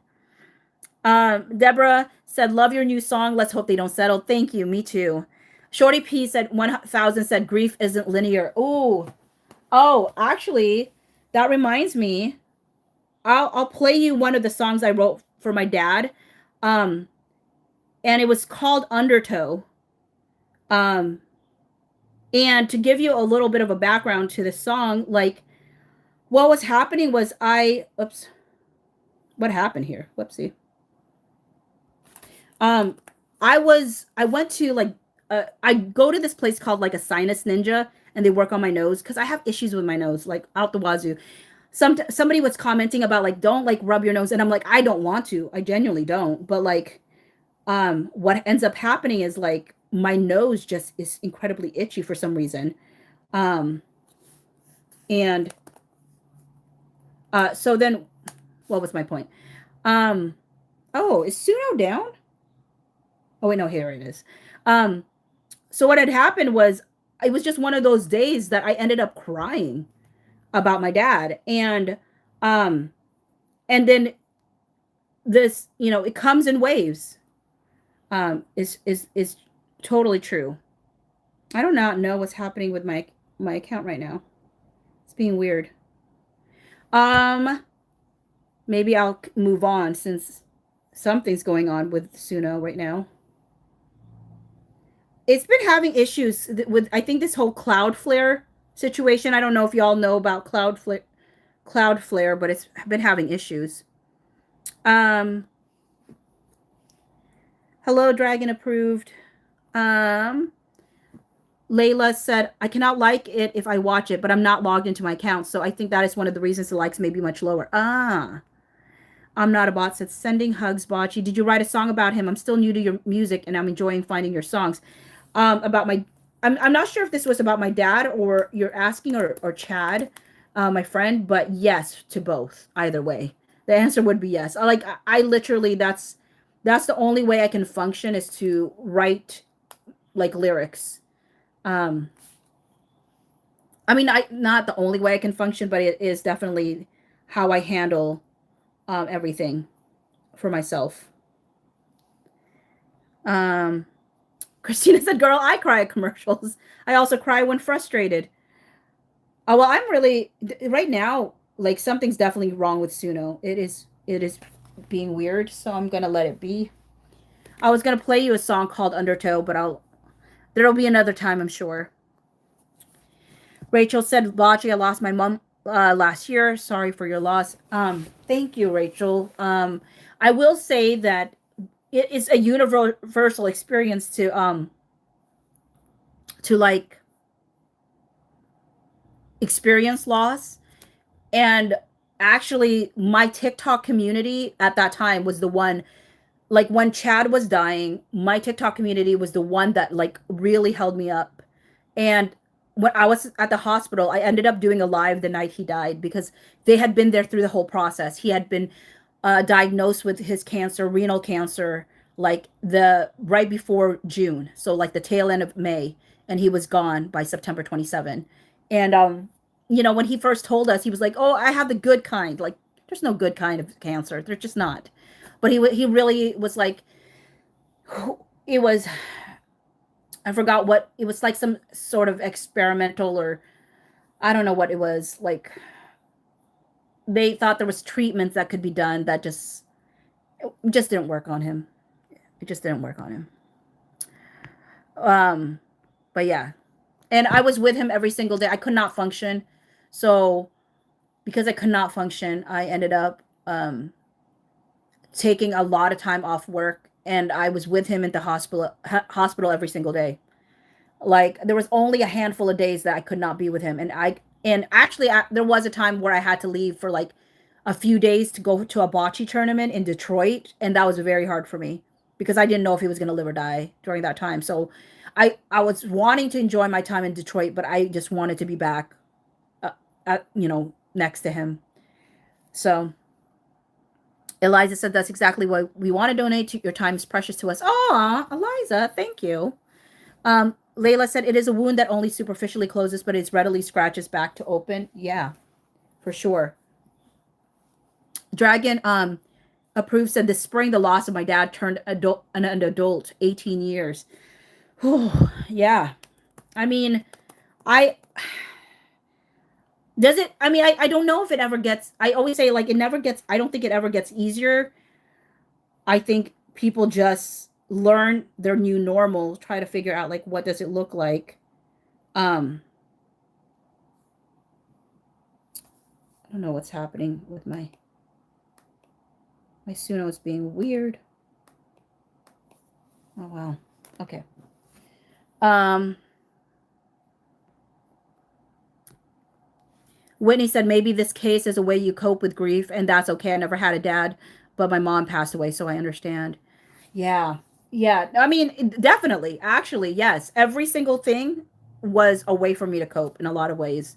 Um, Lucula was the thing that helped me through Chad's death. Um, my dad, it was yeah, it's I and you know what's wild about the situation with my dad was the hospice person came to like to introduce herself to us because he was supposed to come home. And the wild thing for me was the first thing she said is, does he want to stay at least through Thanksgiving? And I remember looking at her like, what do you mean? I was like, he has appointments until January 27. Like, of course he's planning to stay at the very least until next year. Why does he have appointments until next year if he's not, like, what do you mean? And then he passed away December 2. So I was like, I guess he was just trying to stay until past Thanksgiving. But at the time that she asked that, I thought she was being ridiculous. Like, what? Why are you asking that? Like, of course my dad's planning to stay for the rest of this year at the very least. I thought, like, I was dumb, I guess. I don't know. I'm not a bot said play one of your dad's songs in the end. I would love to if Suno would cooperate, but right now Suno's having issues because I think he's got to do something with that Cloudflare issue that's been happening. Um Dragon approved gives hugs to everyone. Mary said the dance scene convinced me too. Yeah. Deborah said, my dad passed in 2017. I still pick up the phone to call him. Now I'm in congestive heart failure. And I think about my girls and how young my grandkids are all the time. Oh, my word, Deborah. I'm so sorry to hear that. I mean, it just makes us really, I guess, like, appreciate the time we have with the people we love and trying to make the most of that time with the people that we love and you know, they always say take those photos. You know, like sometimes people are like, I don't want to take the photo because, you know, I want to look a particular way before I take a photo. And they're like, take those photos because sometimes that's the thing that like they hug and cry. Like I have my friends like somewhere here. Is it hidden? Did I? This is Chad's. I bought it to when I went to Japan. I bought it for him as he was a big Godzilla fan, you know. So now I have it. I mean, I can't fit it. I mean, fit in it, and he couldn't either at that point. But well, I mean, by the time he was dying, he probably could because he had lost so much weight. But anyways, but sometimes there's these little things that your family and your friends remember about stuff, you know. But like whenever like health issues come up or things of that nature, it's just, yeah, you just think about family and life and all that stuff. Thank you for the gift, my lady. Whitney says, I've seen Sisterhood of the Traveling Pants 1 and 2 and Gossip Girl. Otherwise, I don't watch BL. Her acting leaves much to desire. LOL. Yeah, maybe I have seen Sisterhood of the Traveling Pants. I believe I have, but this is not even like trying to do a knock on her. I'm genuinely not. I just don't remember her. I really don't. I remember America Ferrera. And I think I only remember one scene. And it was something about like, I think she saw her family through a window. And that's it. That's all I remember. And I think that scene stood out to me because it was so emotional. And I'm such an emotional person. Eliza said, yeah, that Blake on Blake scene was so uncomfortable. I have heard. I'm glad I don't have to see it. Elise in Bliss. Elise in Bliss.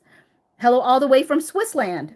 Oh, I love traveling. So I have all this bucket list places that, well, not bucket list. I just have a list of places I want to go, you know. Shannon said, I bet her lawyers will tell her that she could try a case against herself. Oh, it's maladaptive, milady. I meshed it all and just said milady, but maladaptive, milady.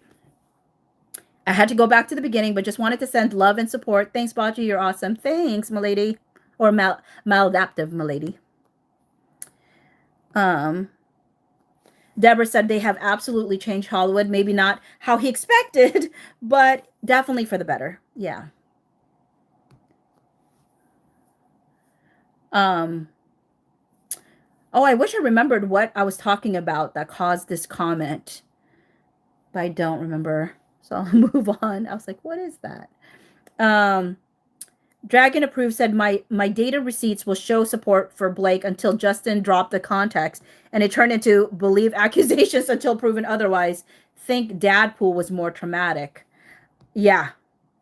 Oh, okay. That's what you meant, Layla, when you said that is a parenting issue, and Rachel said that's BS. Okay, it was about like the whole trauma that she was talking about, that all her 4 kids claimed all 4 kids experience. Shannon said Olin overheard that JB was circumcised and was traumatized. And that's another thing I will tell you, Shannon. Like, when she claimed that, you know, he talked about his genitalia, the first thing I said, okay, knowing how Blake Lively has twisted every single thing in this situation, I'm like, most likely this has to do with either circumcision or a vasectomy. And it turned out it was circumcision. I was like, haha. Sometimes I look back at old videos where I guess certain things and I guess correct. Because you have to make an educated guess based off of the patterns you've seen out of this person. And Blake has a very distinct pattern of being technically true. But, you know, technically true, but contextually false.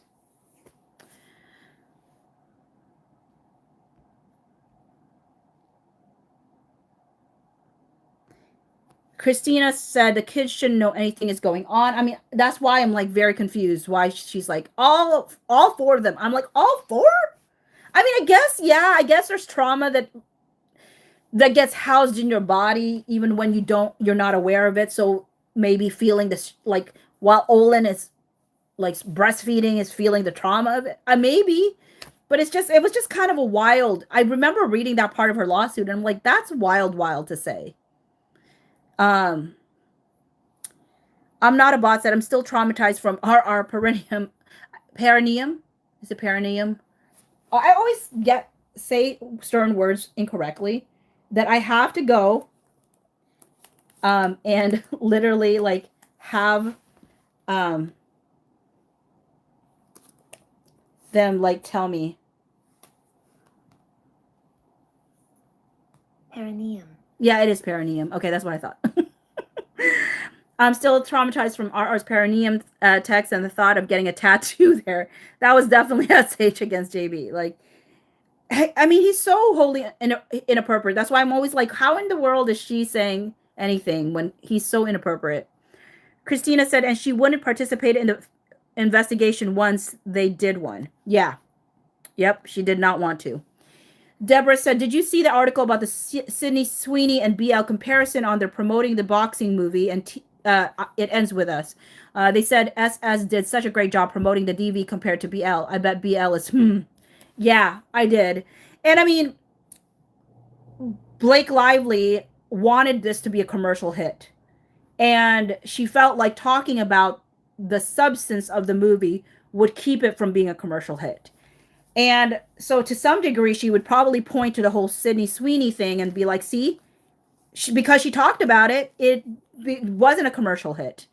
But she misses the point. I mean, Justin Baldoni and Wayfarer wanted to make a movie that impacted people's lives in a positive way.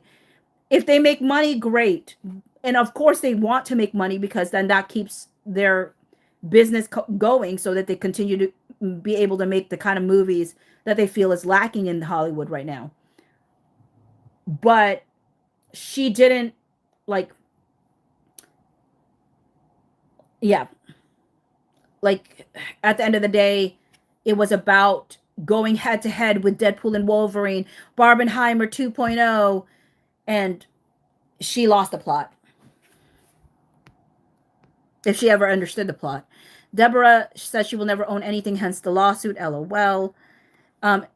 And Eliza says, I don't know if she's afraid to own it. I think she sincerely believes she's just right with everything. I mean, I'm sure I mean, I think that comes from a place of entitlement when somebody just can't even grasp the idea that they could be wrong.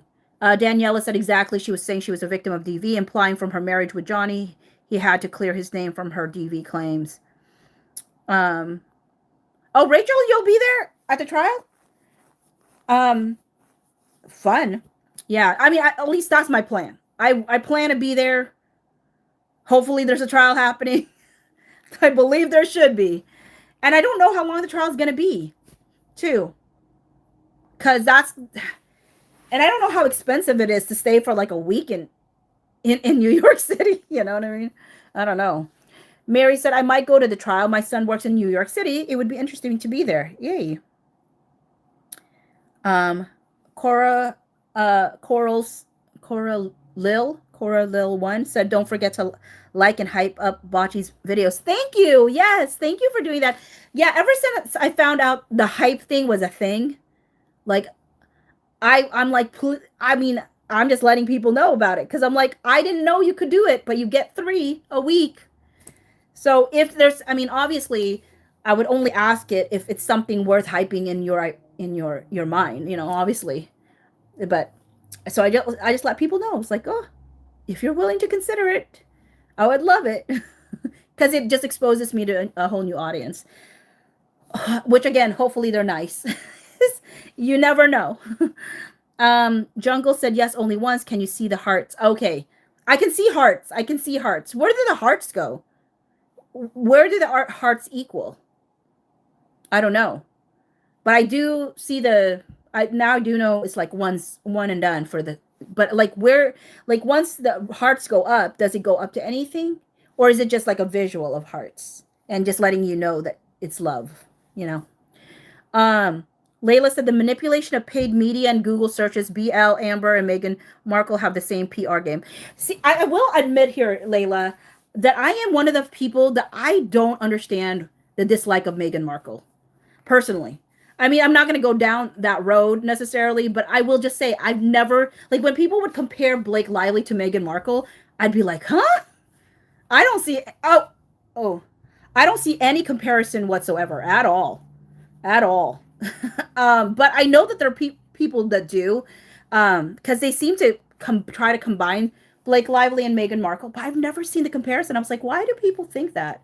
But yeah, I've always wondered. But maybe you're responding down on the comment section now, but I'm all the way still up here, so I'm eventually gonna get to your answer. Eliza said, I wonder how many people will be standing in line to get into the trial. I wonder too. That's the only thing. I'm like, do I need to sleep overnight in line to get, but I don't want to, that, you know, I don't want to do that. But I also want to get in because it's like, how many people are allowed? And then I have to learn how to like write really fast because you can't have like your cell phone, or you can't clear out Ubit there, you know. You have to like old school write stuff, you know.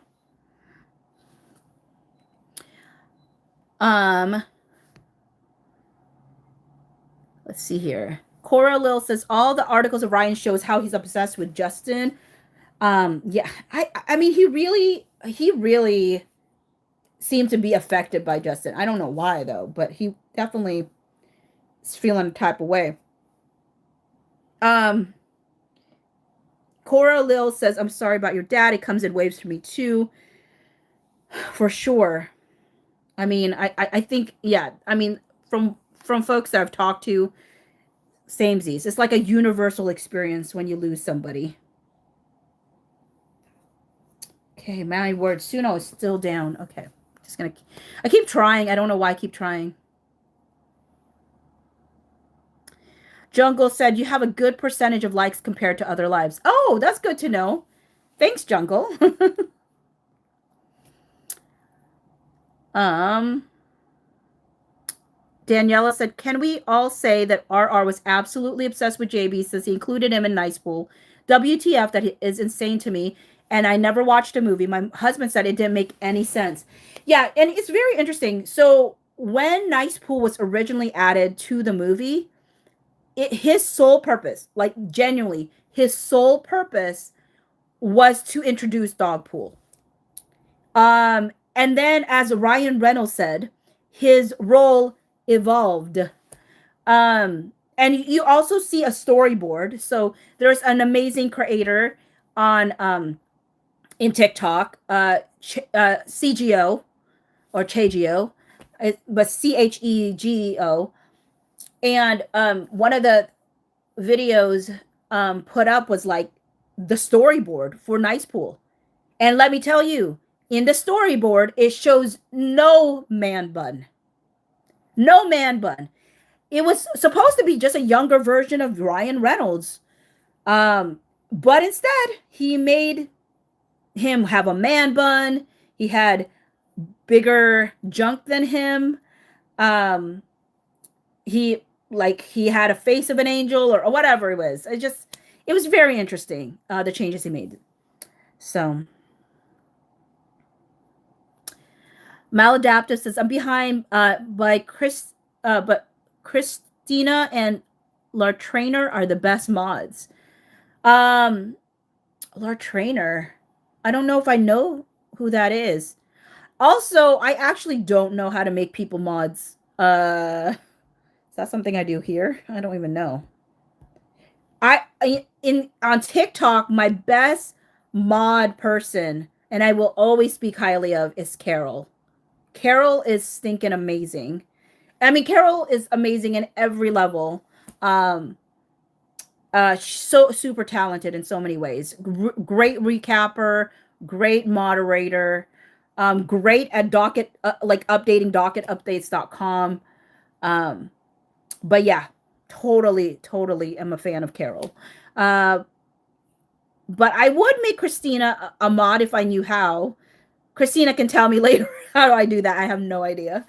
I mean, I guess I could Google it too, but I just don't know right now.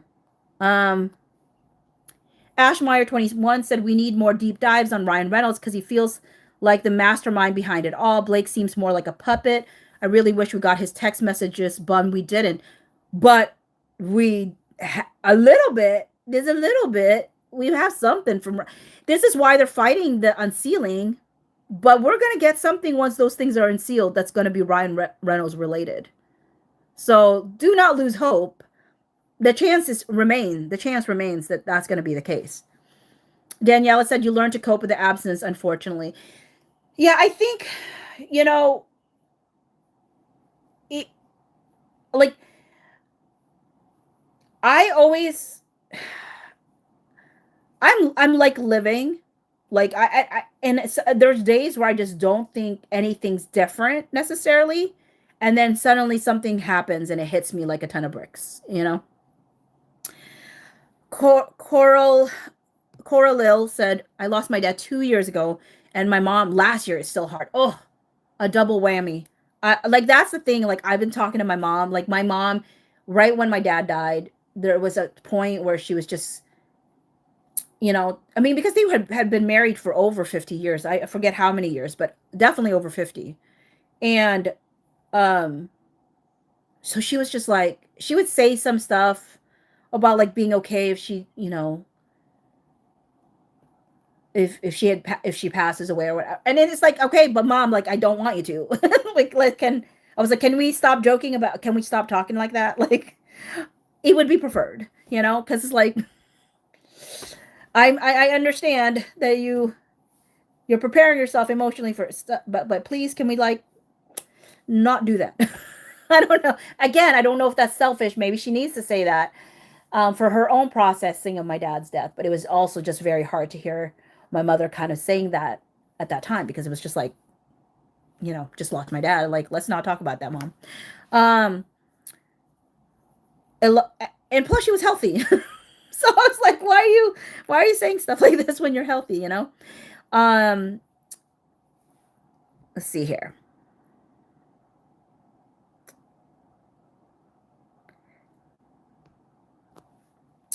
Daniela had also never watched The Sisterhood of Traveling Pants. I mean, I feel like I may have seen clips or something. I watched her later movies, though. Cora Lil says, if this goes to trial, will you go to New York? Okay. Yes. That's the plan. That's the plan. I mean, that's still the plan. But if it doesn't go to trial, I'm going to be like, or if they move the trial date, I'll be like, I'll have to move things with my job because I really, really want to be there for the trial. And actually, there was a big old joke with a bunch of, I don't know if it was a joke. I think we kind of did take it seriously for a little bit, but there was a whole slew of TikTok content creators that were like, let's get an Airbnb and like film ourselves like being in this house together. And I was saying to Ellsridge, I'm like, I'll be in my room because I'm like an introvert. So I'll be there instead.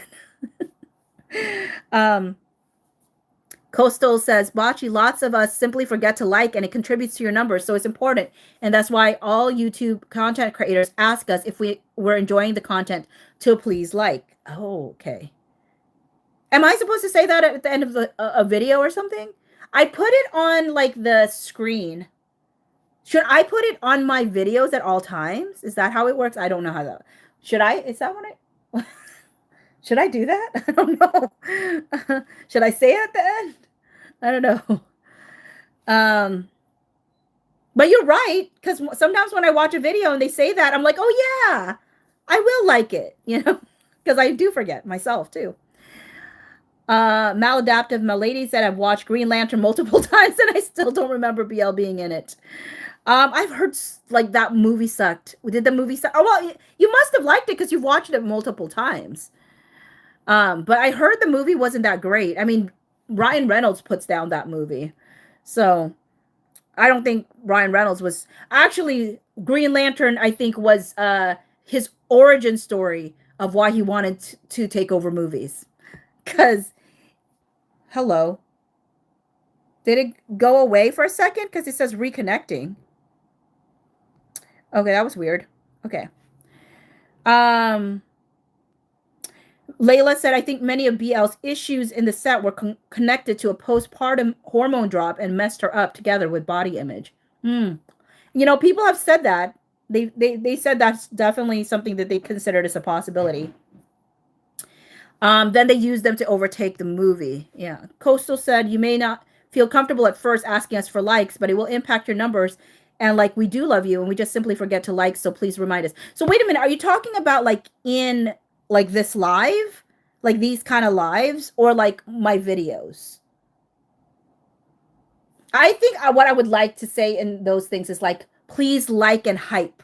Now that we know hyping is a thing, because then that really does help a lot when people hype.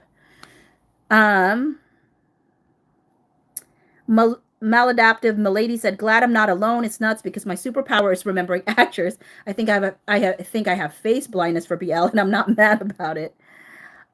Rachel said Blake's yummy text was the most egregious in the whole suit from both sides.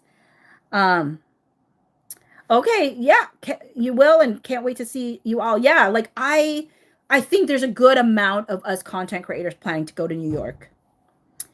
Cora Lil says, I will, if there is a trial, if the trial happens, it's expensive though for hotels, but you can stay in a hotel in Brooklyn. Yeah, that's I think I gotta really think responsibly. How like am I gonna pay? I mean, I jokingly say the thing about Chris owing me $1,000, but do I really think I'm gonna make Chris pay if he owes me $1,000? Like I would happily take it, but I'm like I feel like he thinks it's a joke, so I wouldn't like expect him to actually pay me $1,000 if he thinks it's just for funsies that we're saying it. You know what I mean? Because $1,000 is a lot of money. Daniela said there has to be something that she or RR saw from the beginning of pre-production. Wasn't she already telling Justin about changing a few things or scenes in wardrobe? Yeah, she had already been involved. Like, I mean, like yes. She already had ideas. I mean, the thing is, I think she was buttering him up the minute she was talking about like, oh, all these directors have never given me a shot and Like I want, and he's like, "Oh, I'm going to be the different director. I will give you that. I will collaborate with you." And she was just milking it. She was just really milking him. Trish CK said Elsie had the idea of content creators getting together and splitting the cost of staying in NYC. Yeah, definitely. Else Reggie and I were like, that was one of the content creators for sure that I was talking with. Still trying to check if Suno's back up and running or not. Okay, finally I can play Undertow. Okay, I'm gonna play you the song that I said I was gonna play you about my dad. Um, but Trish CK's dash 2025 said the hearts help the algo. That's what I've heard. And Daniela said maybe RR and Lively found out about how many fans this book had, and they plotted before pre-production. I mean, yeah. I always wonder how early on they really knew they were going to do what they were going to do. Maladaptive Milady said, I think whatever plan they had, it was cemented and fully planned during the strike. Yeah, I feel like it happened during the strike too. Like I think it's happened after he said no for the second time on the dailies, to be honest. Cora Lil once said you can bring cell phones in court now.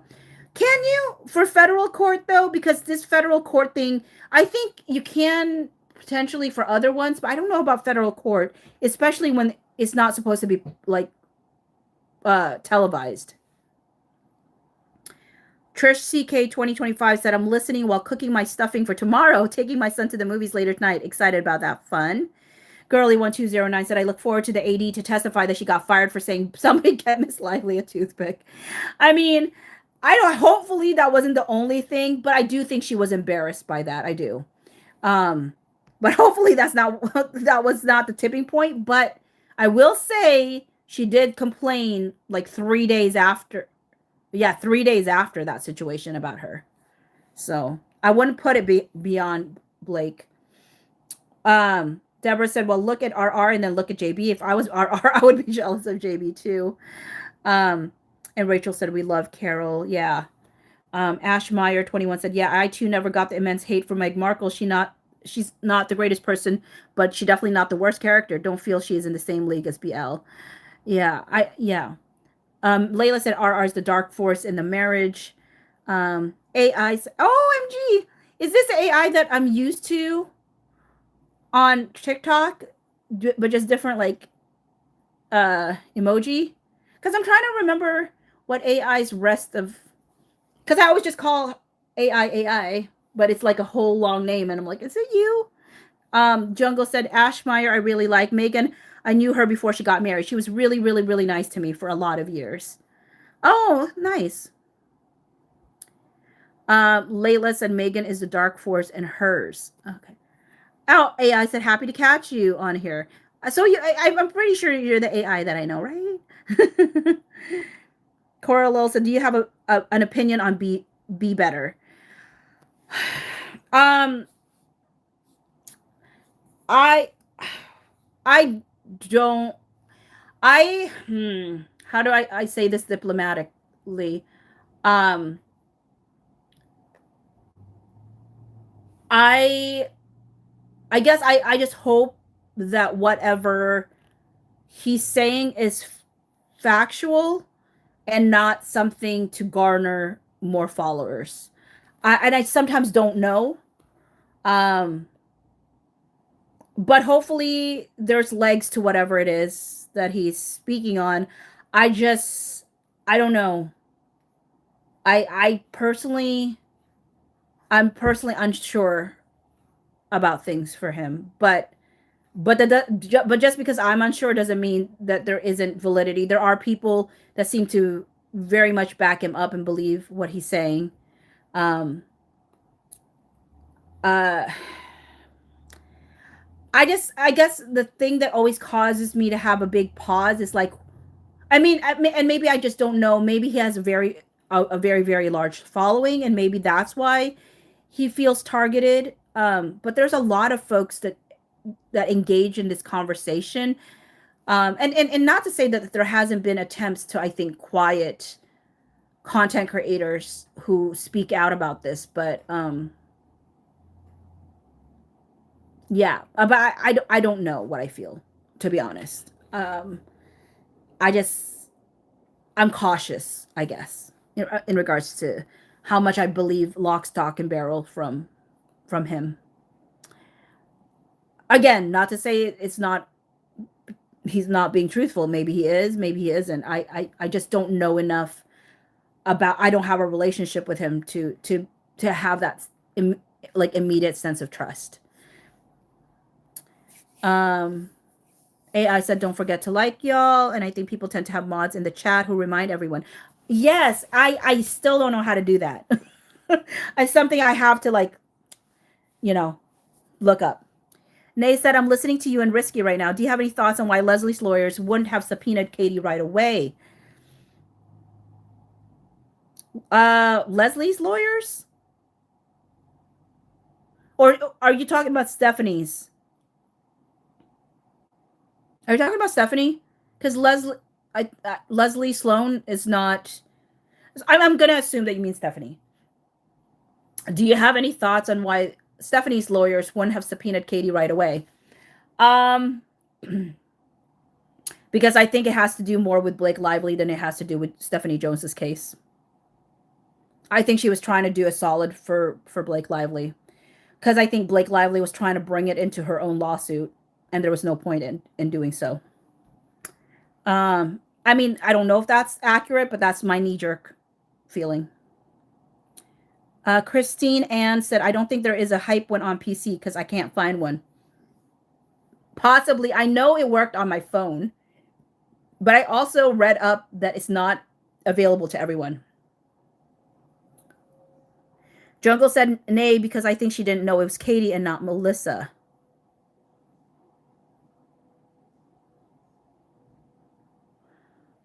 I mean, I don't know what they thought Melissa and Jed were going to say.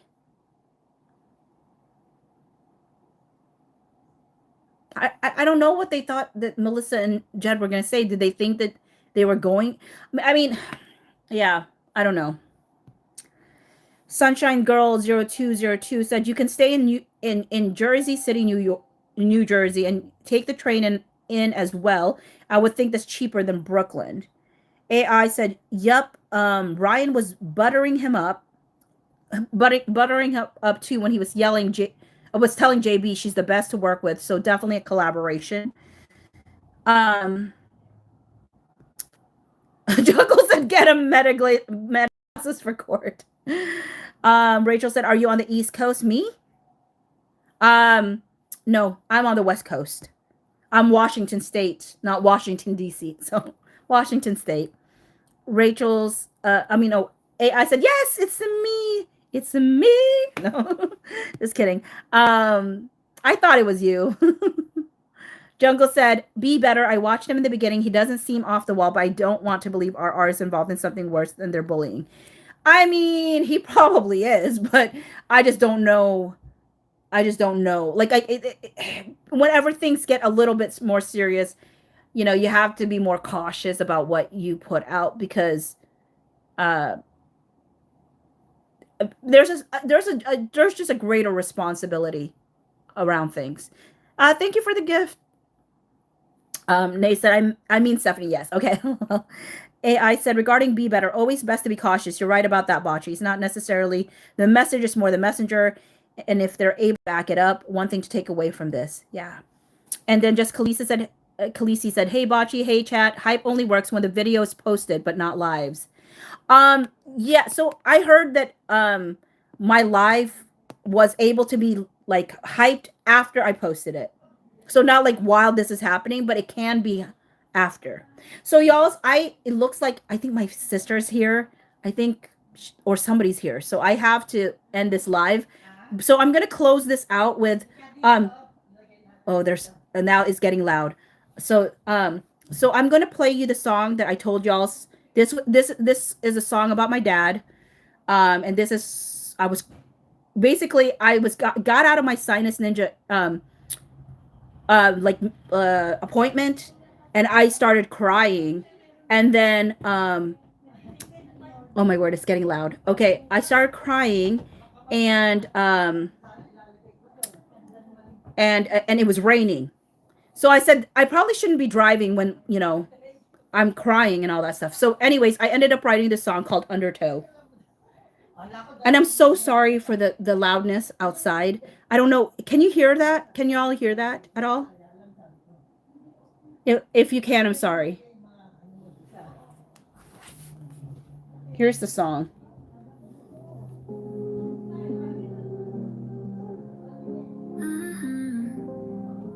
Rain falling on the windows,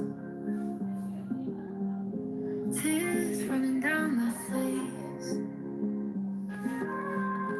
I really shouldn't be driving, but I have to go back home when you're no longer there. They say it comes in waves, the waves are crashing in ebbs and flows, getting carried away by the undertow.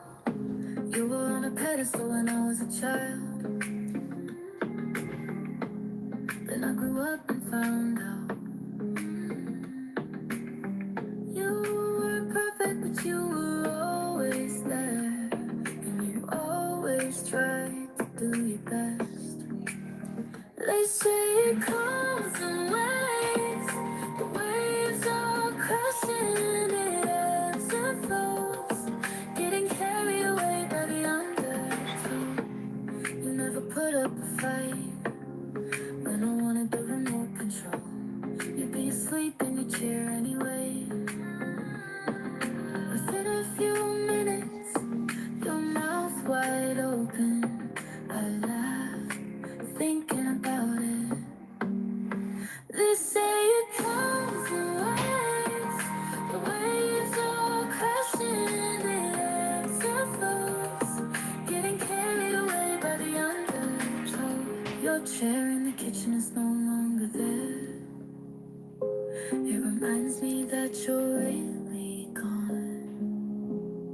There's no timetable, no wrong way to grieve. They say it comes in waves, the waves are crashing, it ebbs and flows, getting carried away by the undertow.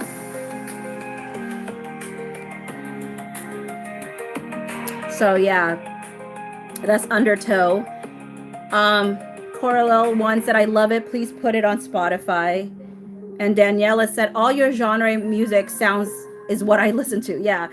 Me too. I mean, like, um, so I just want to again plug going to Spotify, looking up Bocce Go Hawks, and I do have the Court of Public Opinion, which is about the Justin Baldoni Blake Lively case. That is a set of music, but the one that I really really would love you to check out is the We're Gonna Be All Right album, because it's an incredibly personal album for me, and basically it's the story of me telling somebody who had been a part of my life since I was young. I finally talked about the fact that I had liked him, and like the aftermath of that, and just how we're going to be okay. It was originally going to be a 10-track album that was going to be called The Unrequited and Unresolved.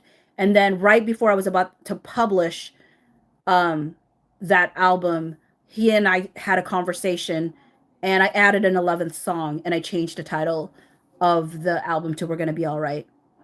But I would love someday like to have like a sit down conversation with folks about each of those songs.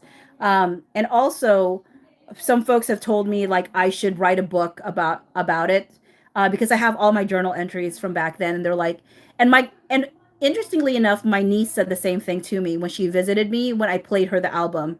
She's like, and I read her the journal entries, and she's like, you should write this in a book. And I was like, people just told me I should do that. And I was like, maybe. I mean, it would definitely be fiction though, because I think the difference is I would probably have them end up together, and that's not going to be the story in my actual life, but it would be great to have it in the fictional story, and just kind of just have this picture of like, here was my best friend, and the funny thing is I had a crush on his cousin, which was Chad, who had passed away. but like, so it's all this weird dynamics of like, I really loved Chad, but I also really loved him. And it was very, the summer I turned pretty in some ways, except I don't get a happy ending, I guess. But I mean, that sounds horrible, but I mean, you know what I mean. But anyways, um, let me read the final ones before I head off for the night. Said Jessica Lisa said love the lyrics. Rachel said beautiful, and Kenny, I think it's Kenny, right? Hopefully I'm saying that right. Vixen Music said I listened to that live where you told the story with Else. I think that's what you were talking about. I was there. I think there's a chance still for that story. I mean, why do you think that, Kenny? Because I mean, we talked about it, and yeah, I mean, you know, I mean, I mean, I'm struggle busing. I you're like, I listened to the whole thing. Well, he didn't like me though, Kenny Vixen music. I mean, I guess he could end up liking me in the future, right? And that's part of the reason we had the conversation. Um, just Khaleesi said, "You get us, Bocce." I mean, I guess that was part of the reason for this conversation was because I was like, I needed to put it out there because I need to be able to leave it in the past because we're very different people now. And so I just want to be able to just say like, okay, I told you what I felt. Um, and so I just wanted to know if he ever felt the same way, and he said he did not. Y'all keep saying he did, but uh, um, I'm telling you, he said he didn't. Like, why would he lie? Like, I've asked him twice now. Like, why would he lie? Especially when it's like there should be no reason to lie. So I think it's just, he just didn't feel that way. So um which is okay because we're good friends, and I appreciate him for who he is, and I appreciate what he is in my life. But why would he be scared when it's the past, And I mean, I guess I was scared. I guess I was scared. Um Actually, maybe, you know what? It kind of slowed down out here. Maybe I can tell you the stories. I don't know how many people here will care about the stories. I'm going to just share little stories. So this album is on Spotify, and it's also available to like it's also available to like what do you call it? Um Apple Music if people actually want to get it from Apple Music, but then you have to pay. So Spotify is fine because I should get money from streaming. But if you wanted to, you can buy it on off of Apple Music for like $9.49 or something, which I actually am proud enough to say, like, I think it's worth it for me personally. Um, Vi- Kenny Vixen Music said, I understand what you're saying about present tense and the friendship being important. Yeah. Jessica Lisa said, here for it. Leela said, the happy ending will be you writing a great book. Yeah, exactly. So, but no, he's so fun though. I mean, he really is he's really a fun, like, he's a really fun person. Like, I love him when I love it when he gets in like these incredibly silly moods, and he was in a very silly mood last night. And, um, but yeah. So anyway, so what had ended, so I'll play you the songs. So because I'm staying, like, I want to play you these songs, like it's going to be like another 30 minutes. I hope you don't mind because the album itself is about 30 minutes. Um Daniela said, happy Thanksgiving, everyone. Be safe and have fun and eat good food. Thank you again, Bachi, for this live while I prep food, drank some wine, and cleaned my house, I think it says. So this first song is called Say No. And what had happened was I was cleaning my room up, and I found this binder. like this old binder. It was a red binder that had just a bunch of music, like a bunch of lyrics I wrote when I was younger. And one had like it had his name scribbled on it. And so I realized this particular song was about him. And so this is just me being like, yeah, I feel all of these things, but I gotta say no. Like I'm not gonna pursue this. And there's, I mean, and obviously pursuing something, it takes two people. It's not just one person. But that's why I ended up writing the song called "Say No." So I'll play that.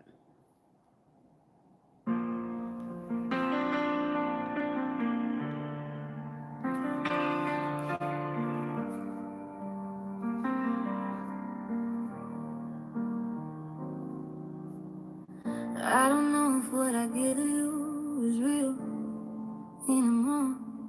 Cause I keep all that I really feel inside of myself. Why do I deny?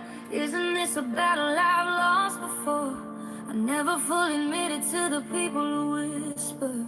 But You're if I'm honest painting. with myself, Oh, I thanks. just don't As you listen, still here. Thank you for staying longer. Yeah. The rumors can fly, but I have to deal with me. I'm afraid that loving you is more than I can bear. How can I run away from you when you are already a part of me? How much longer can I say that there are no emotions that come to play?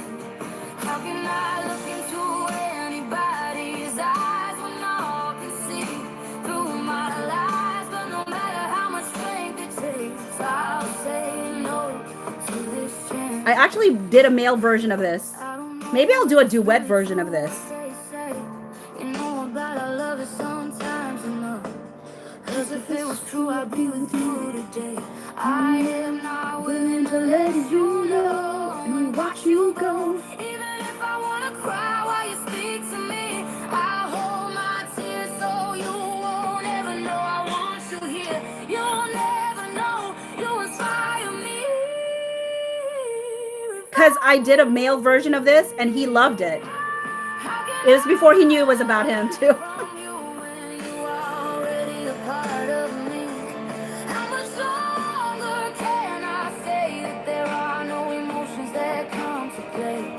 How can I look into anybody's eyes when all can see through my lies?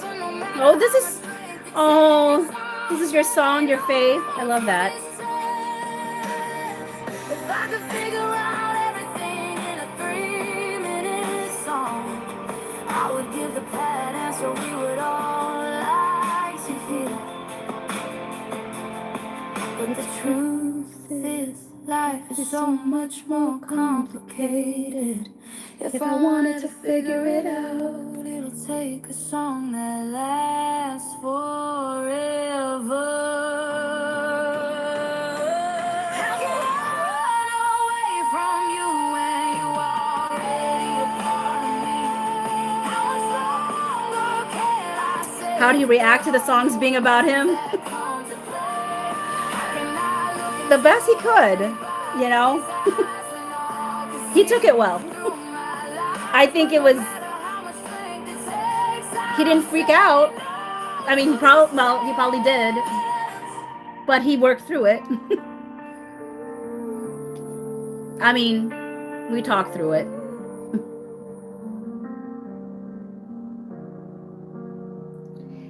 So that's Say No. So just to give you an idea, that was written in 2003. So that was 22 years ago, just to give you an idea. But I knew him when we became friends when I was 14 and he was 13. My sister had just gotten married. She was 7 years older than me. And we ended up getting to know each other because his mom would drive.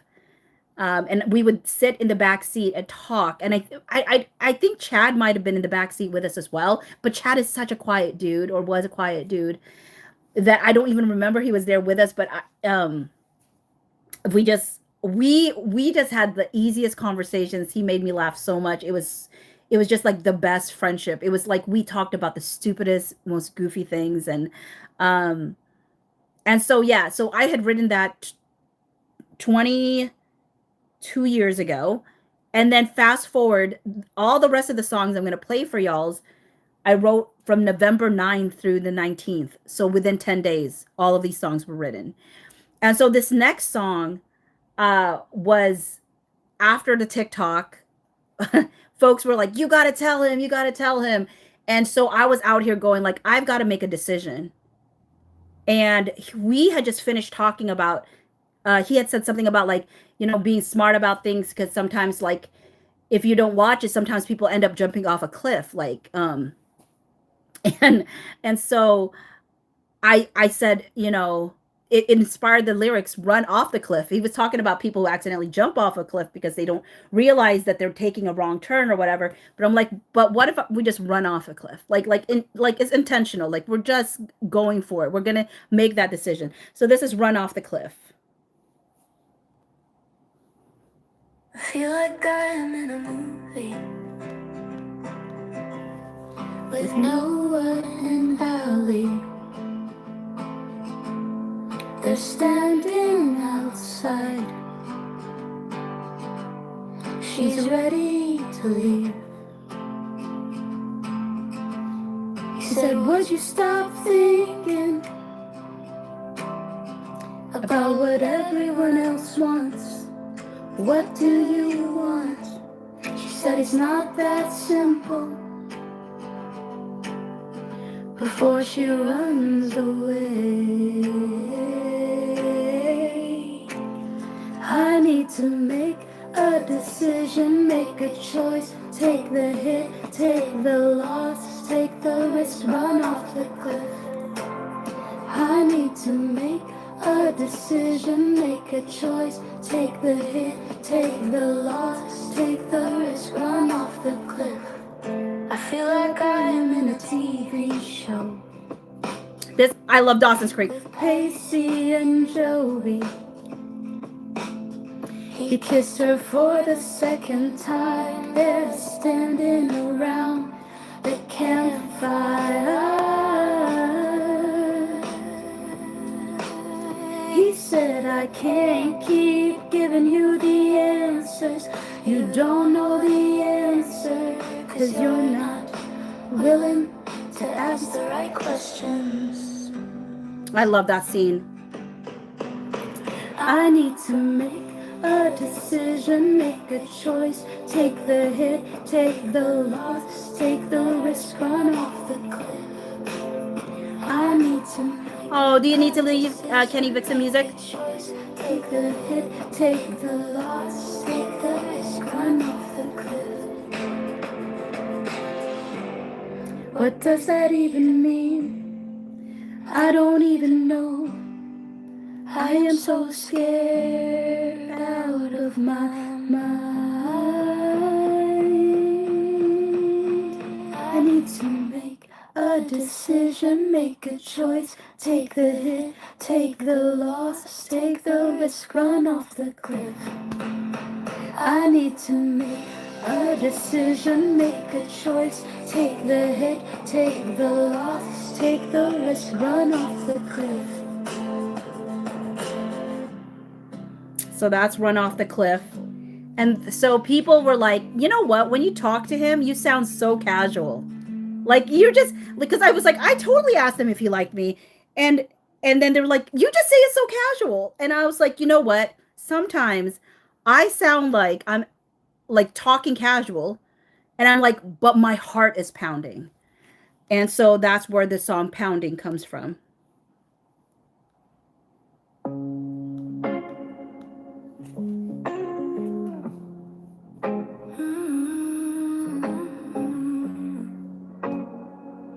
Love which one? The "Run Off the Cliff" or this one is coming up? Maybe I've always loved you. That was the problem. I couldn't let myself feel it. Had to find a way to deny it, 'cause I know I am bound to get. Oh, I love that you love them all. So do I. I don't know do this. I don't know how not to be guarded. I say things so casual while my heart is pounding. Maybe this is residual of everything unspoken, left unresolved. Every time I think I've moved on, I realize I've been holding on. Oh, you have such a great way of describing things. Thank you. I don't know how to do this. I don't know how not to be guarded. I say things so casual while my heart is pounding. I'm so scared to be honest. I love you too much. I wish I knew how to give us a chance. I keep my distance, that's all I have ever done. I don't know how to do this. I don't know how not to be guarded. I say things so casual while my heart is pounding. I don't know how to do this. I don't know how not to be guarded. I say things so casual while my heart is pounding. My heart is pounding.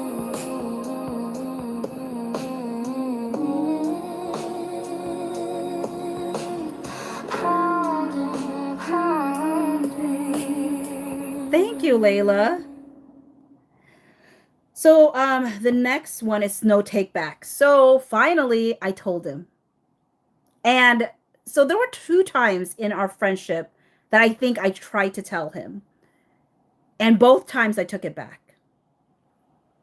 And so this is a song called No Take Backs because I said, not this time. I'm not going to take it back. I'm not going to take it back. I'm going to say it. And then once it's said, I'm not taking it back.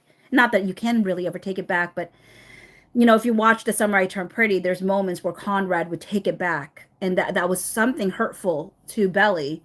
And actually, the next song after this, No Takebacks, is Disappear. And I felt like it was a great song that tied really well with Conrad and Belly. And I was like, if anybody knows how to make edits, I would love someone to make an edit with Disappear and Conrad and Belly. Like at least first season 1 and 2 of Conrad and Belly. Obviously, they get a happier ending by season 3, but like, you know what I mean? Just because Lisa said, love the storytelling in between. Yeah. Gaia? Okay. Bachi always wondered, what do you do for work? By the way, you can just call me Gaia. I am an educator consultant. So I do trainings. Gaia. Thank you. Kenny Vixen Music said, for the record, I thought of The Summer I Turned Pretty when you were talking that night. Yeah, because there was kind of like a Jeremiah and like a Conrad. And he was Conrad and Chad was Jeremiah. And which is kind of an interesting thing because before Chad died, him and I had a conversation. And we were talking about like Jeremiah. He was Team Jeremiah. Now he read the book. So he says, I wish they would change how the book like went, because he knew what Jeremiah was going to do. But he's like, but the difference for him is like, he didn't say I stayed, but he said, I'd like to believe that she grew up and realized like the like dream she had of this person, like he doesn't stay, he doesn't like he doesn't treat her well, like she should choose the one that stayed and like was with her, like who was consistent in her life, who never let her, like never doubted, like made her doubt what he felt or whatever it might be. I forgot exactly what he said. I mean, but the basic gist of it was like he was hoping that she would choose Jeremiah. And in a lot of ways, there was in his response, it just really made me think about him and his cousin, because it was like in a lot of ways, like I had liked you know, I had liked Chad and it didn't work out, but he stayed in my life. Like he was probably the most consistent person in my life. And, you know, so, but anyways, this is no take backs. I really hated the idea of falling for you. It just felt so cliche. Why did it have to be me? Why couldn't it be you? Oh, why couldn't we just both fall for each other at the same time? I did it, I told you. Time for me to exhale, no take backs this time. All my feelings, I own it. I didn't want to lose you. You were my best friend, so I would battle my Watch me running us through our fields. But everyone around me could see it. Everything I tried to deny, I did it. I told you. Time for me to exhale, no take backs this time. All my feelings, I own it. Oh, thanks, Gaia. Thank you. Oh my word. Thank you. Oh wait, I remember. It's like I forgot which version this is. This is like what currency was this? Again, I remember now.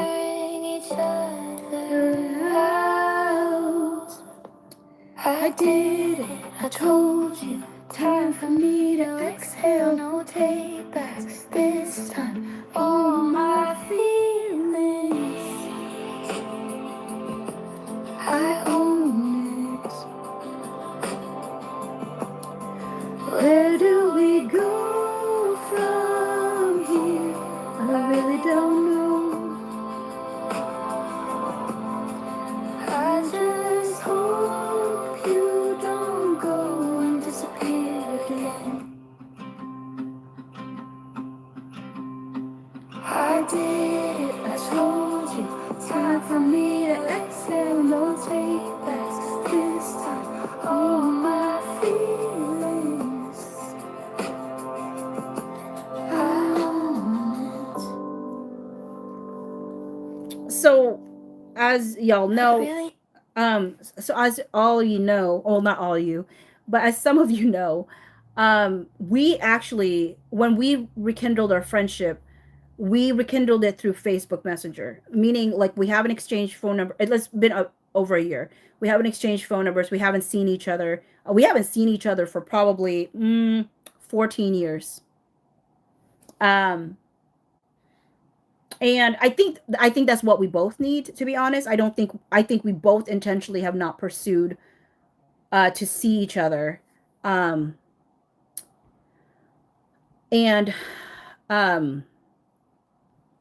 but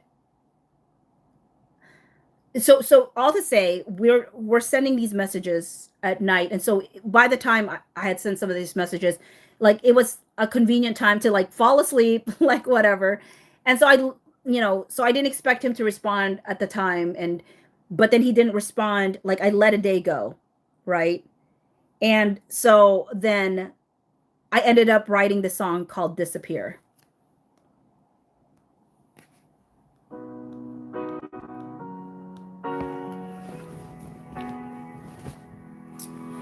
What are you thinking? Does he see your videos on social media? If he does, he does not tell me.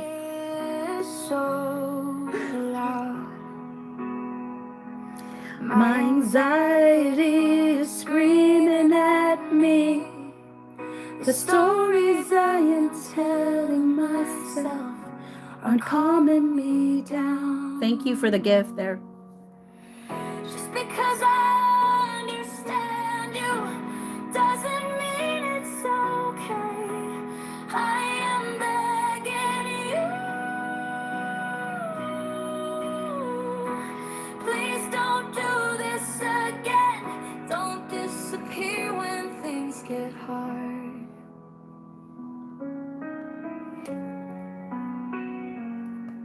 It was never your words that hurt me. It was when you'd pull a Houdini on me. I never knew when you'd come back, or if you ever were. Yes. It's on Spotify. Bocce Go Hawks. We're gonna be all right.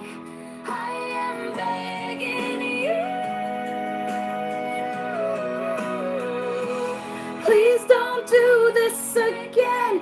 Don't disappear when things get hard.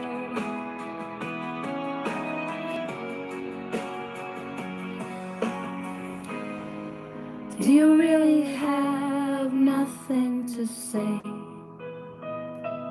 Will we just exit each other's lives again? I took that risk, and I don't regret it. Just because I understand you doesn't mean it's okay. I am begging you. Please don't do this again. Don't disappear when things get hard.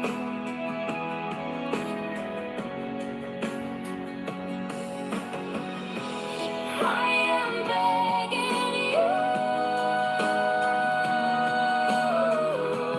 Please don't do this again. Don't disappear when things get hard. Please don't do this again. Don't disappear when things get hard.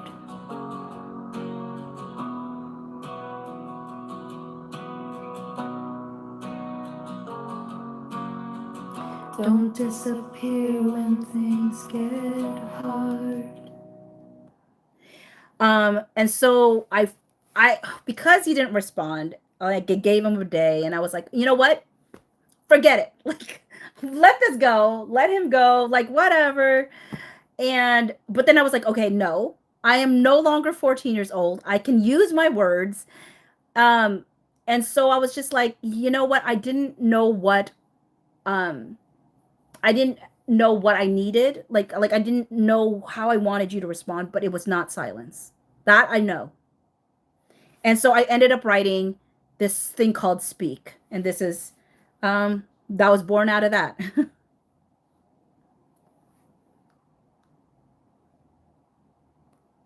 If it actually plays. Let me revamp.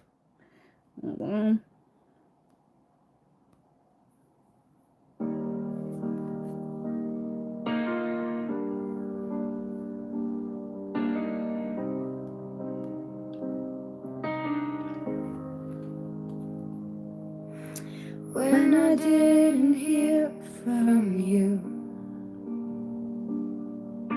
I told myself to let it go, to let you go. But I'm not 14 anymore. I've learned to use my words. I can tell you now what I need. You can break my heart. You can tell me you never felt the same. You can let me know I was alone. It was all unrequited. Just don't be silent. I need you to speak, speak, speak. You told me it was uncomfortable to know I liked you in the past when I asked why.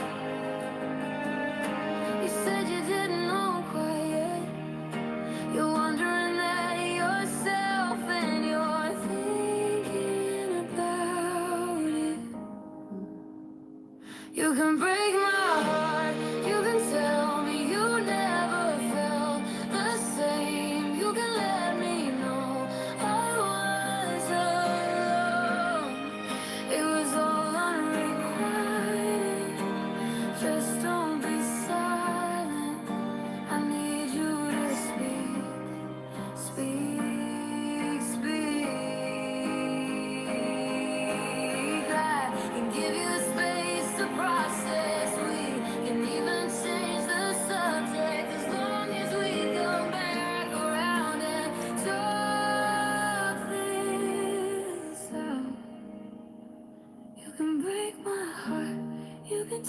me you never felt the same, you can let me know I was alone.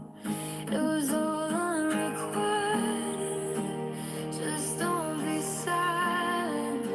I need you to speak, speak, speak. So that was Speak. So it says my husband, guy said my husband, we were classmates and reconnected on Facebook Messenger. He broke up for we broke up for 2 years and ghosted me because his parents made him, but he kept an eye on me with fake accounts. I never knew then. Oh. Snow Bear Steve said, "Go ahead and sing." And sorry to break the ladies' night up, guys. um, yeah, I mean, sometimes like, yeah, I there's portions I like really sing out because I just really love the song itself, but some are like just so pretty, like I just gotta like sit and listen to it. So what ended up happening, you know, we did talk a little bit about stuff, and he was trying to figure out, you know, how he thought about everything. Anyways, but he sent me pictures of northern lights, and I love northern lights, y'all. I've always wanted to see northern lights with my own eyes, but I never have. And I said to him, like, I love northern lights, and I wish, like, no matter how much I try, I can never, it never seems to line up with the timing. Like, I never can be there at the right time to see the northern lights.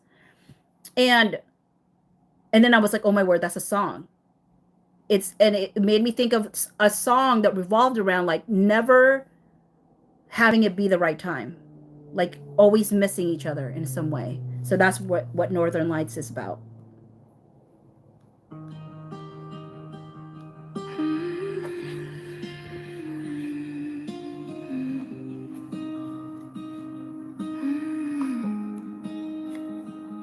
Letting my guard down hasn't been easy. Yeah, these are my songs. Yep. Letting my heart feel has been a battle. I think people saw it before I ever did. Or maybe I did see. I was just too scared to admit it. Loving you is my northern lights, always so elusive. Our timing never seems to line up. We always seem to miss each other. We were such close friends. Why did we never hug each other? Maybe if we did, I would have melted it. It's a program called Suno. So, which I know it's controversial for some people, but it's been very therapeutic for me.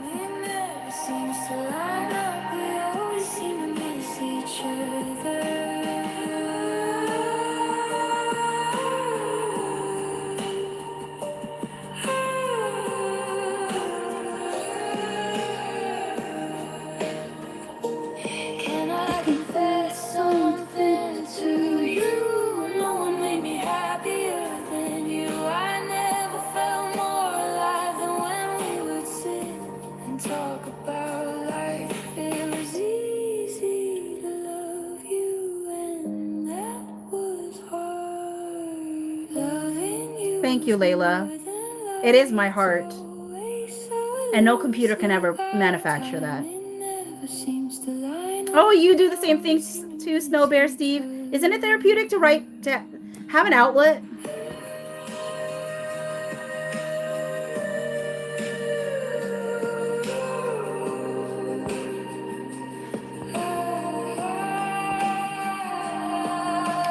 Is there a world where you would love me back? Is there a world where we end up together? And there's beauty in being able to write well, Snow Bear. Time it never seems to line up. We always seem to miss each other.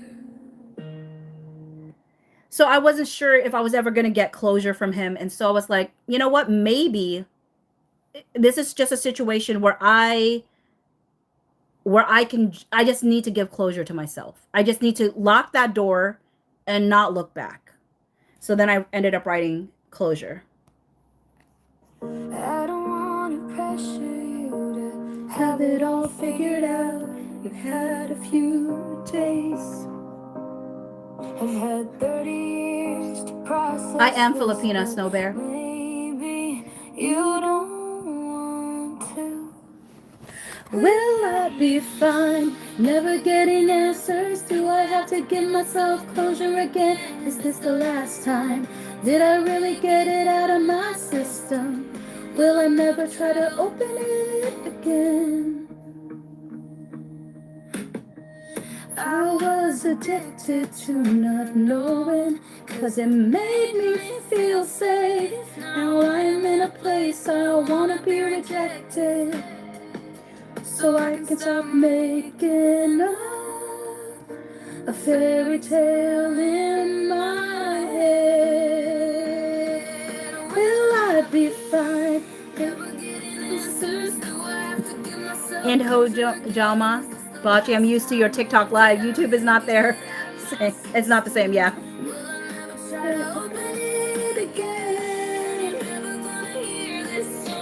I'm just gonna have to decide to move on. I'm not gonna do this again. I'm not gonna wait around this time.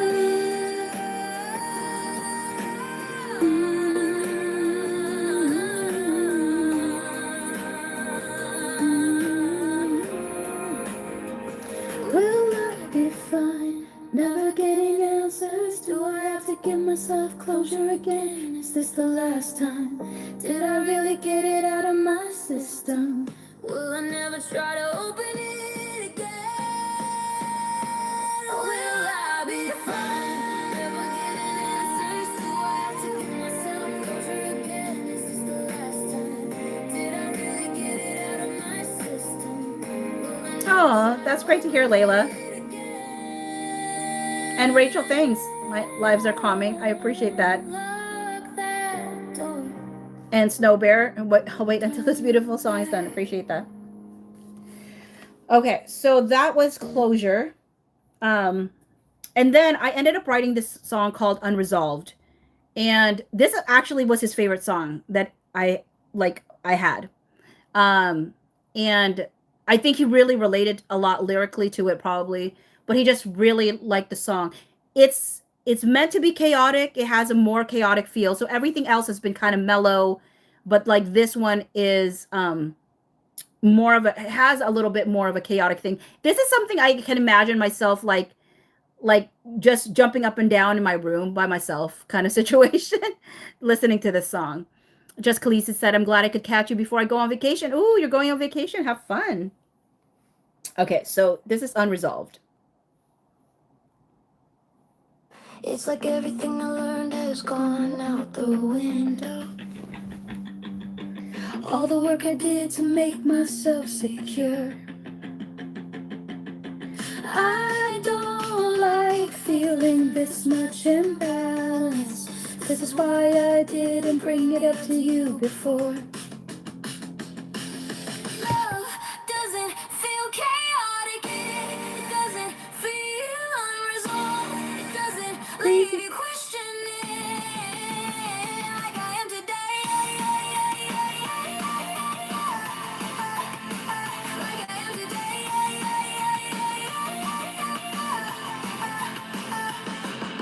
I always used to bend myself into a pretzel. Tell me what you want me to be. I am tired of living in someone else's timetable. I need to learn to self-regulate my feelings. Love doesn't feel chaotic. It doesn't feel unresolved. It doesn't leave you questioning like I am today. Like I am today. Good evening, Izap. Every day is a crawl, not knowing what you think or if you'll ever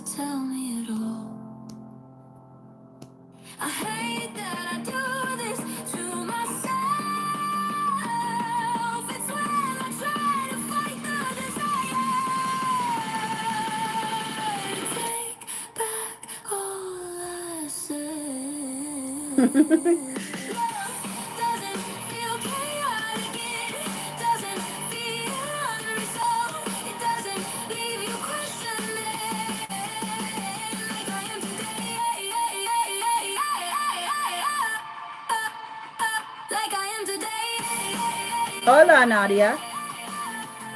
And I'm glad you got here by accident. Yes, it was very exciting that the judge denied BL something.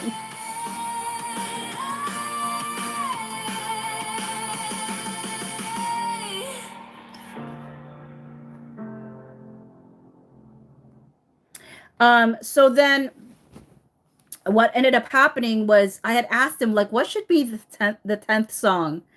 And I didn't know what the 10th song was going to be. Again, it was going to be just a 10-track album. That was the plan. So I ended up writing this song, What If? Because every time I've always just imagined, I've never imagined that he could feel the same way back. That's never been part of the equation. So What If was just saying, well, what if you did? What if you did? Right?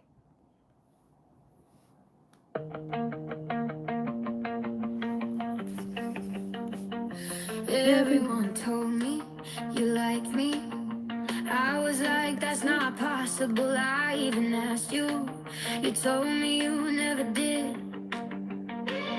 They told me you would never tell me. Even if you did, I would tell them, I promise you. He has never cared about me that way. What if you had liked me too? What if you were scared too? What if we both held back? What if we just didn't want to lose each other? I have confessed everything to you now. I feel so vulnerable to tell you what I feel. The story in my head has always been you will never feel the same. That's just not possible. No, I was saying that y'all told me that he would never tell me.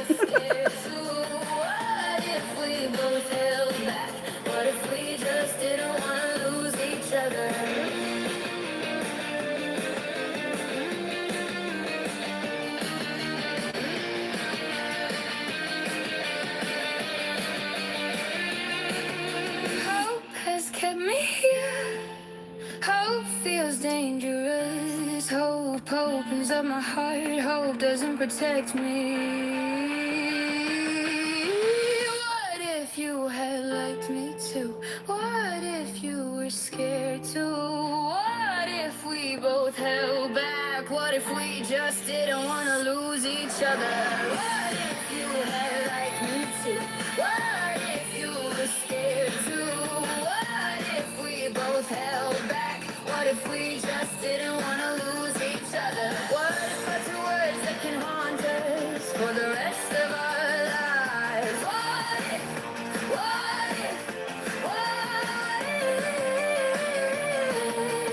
if? It's one of my favorites too, Palms by the Sea. And that last outro part actually comes from Letters by Juliet. Where it's like, what if are two words that can haunt us for the rest of our lives? What if, what if, what if? So then I was ready to like publish this album.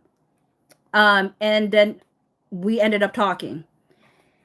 And I ended up writing Always Gonna Be All Right afterwards.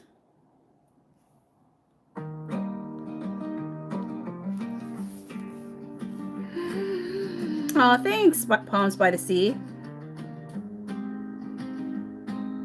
Look at us. I'm proud of us. We've both grown up. We talked it out. We didn't freak out. Or maybe we did. But we fought through it. Got to the other side. I hope you know.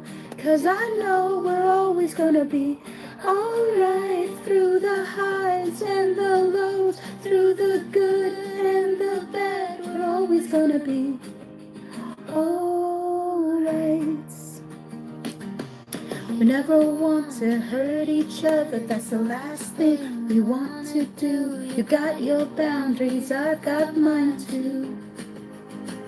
You want the best for me, I want the best for you too. I hope you know, 'cause I know we're always gonna be alright through the highs and the lows, through the good and the bad, we're always gonna be alright. We made it through to the other side. We both said things that were hard for us. Honored what you said. You honored what I said. Look at us learning how to communicate. I hope you know, 'cause I know we're always gonna be alright through the highs and the lows, through the good and the bad, we're always gonna be alright. We're always gonna be alright. We're always gonna be alright. Be alright, be alright, be alright. Snow Bear Steve says, so what's the story? Did you guys not work out? We're friends. We remain friends. We've always been friends.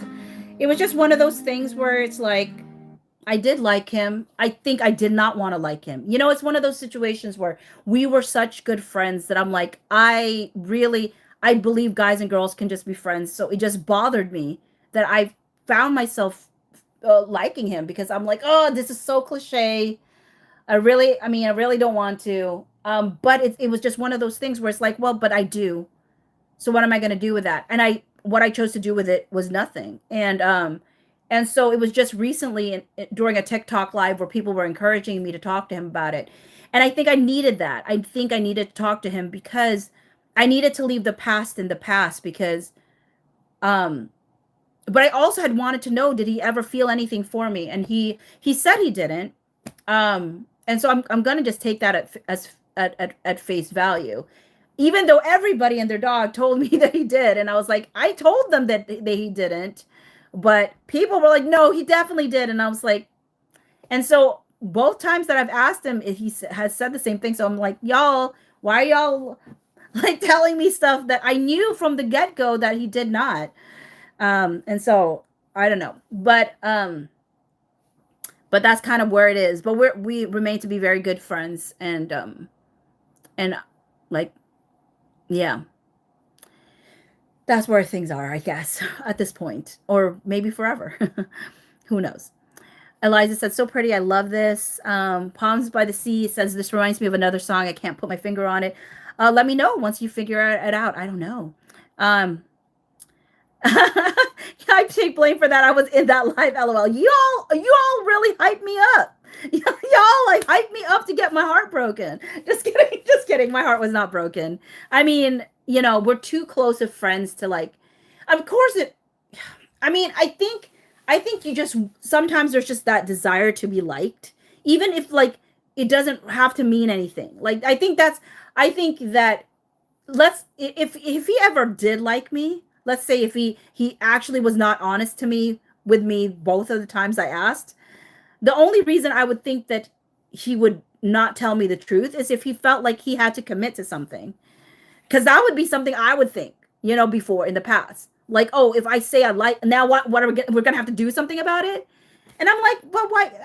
You know, I just, sometimes it's nice to know that you were liked by somebody. You know what I mean? It doesn't mean like you have to end up together or whatever. I don't know. But but I mean, maybe that's the closest I could believe. But I also am like, I don't know, also because all of my songs was about him not feeling the same way. Like that was the sentiment of my whole all of my stuff. So, you know, so there was never a point where I gave the impression that I thought he ever felt anything for me. And so maybe it was also easier to just say, but no, but again, at the same time, I think it's just because he just didn't really feel anything for me. You know, it is what it is. Alpine said, hanging out with you is like hanging out with my high school friends in a good way. Took me back in time, listening to music and talking about the crush. Yeah. Layla said, we all need this song. Again, it's on Spotify under Bocce Go Hawks. We're all going to be all right. Oh, no, no, we're going to be all right.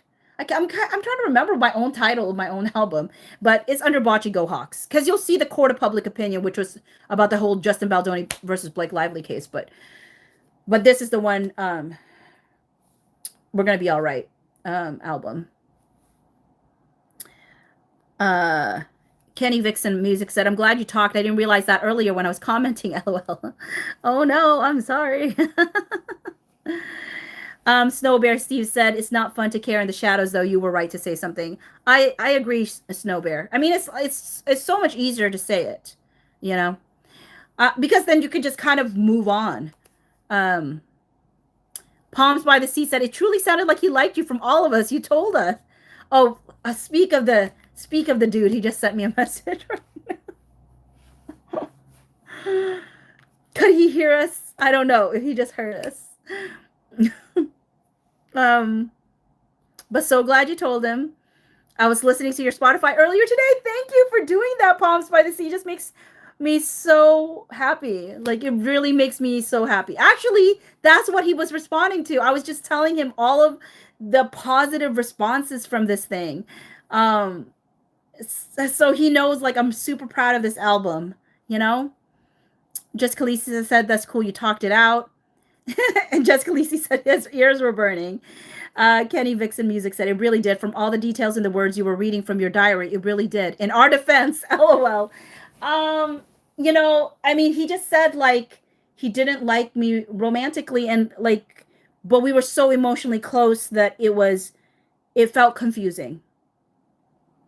And so, so some people feel like, well, you wouldn't, if you didn't feel something, you wouldn't be confused. Like, people who feel confused usually feel something.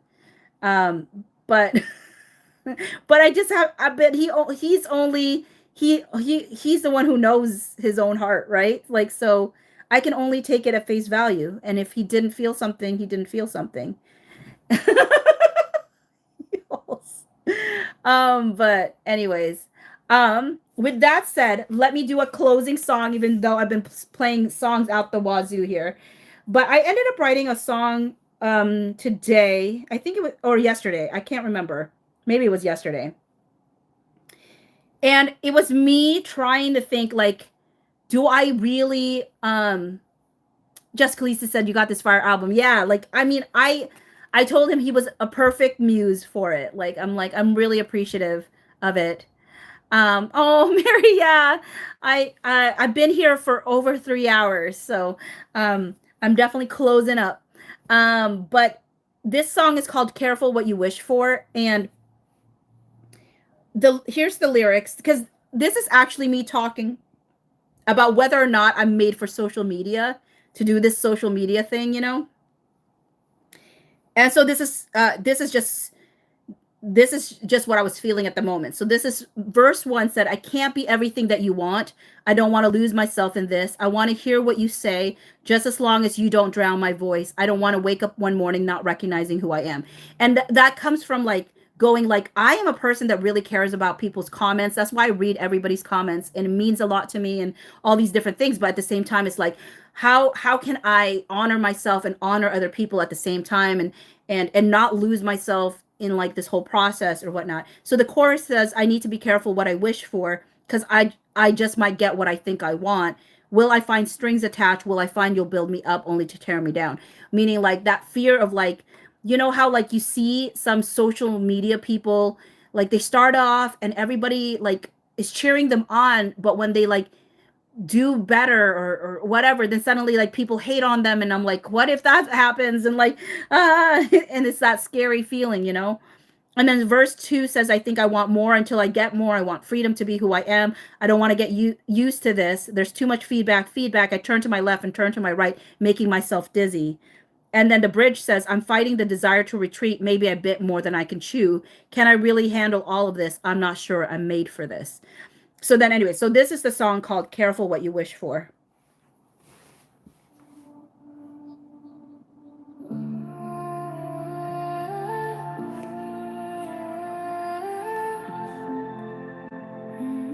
Thanks, Mary. That's my hope.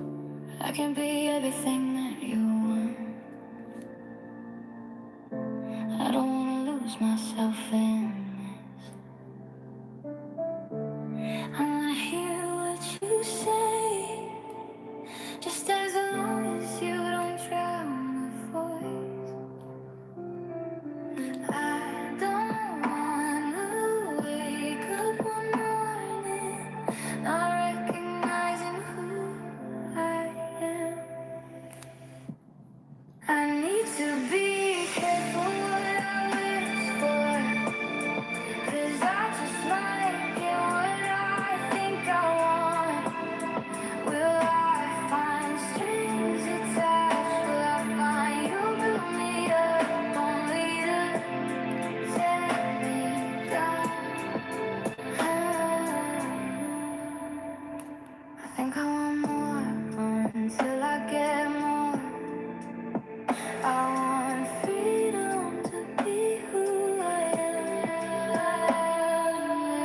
I don't wanna get used to this. There's too much feedback, feedback. But I turn on my left and turn on my right, making myself dizzy. I need to be careful what I wish for, 'cause I just might get what I think I want. Will I find strings attached? I'm not sure, Palms by the Sea. You build me up only to tear me down. I think Sarah and Same Girl Different Time is having a live right now. Maybe a bit more than I can chew.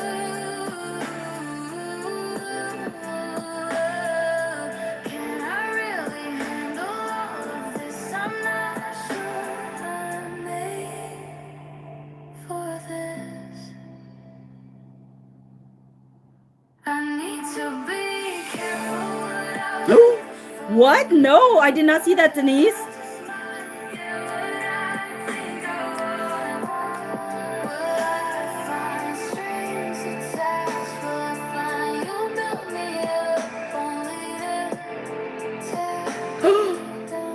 What?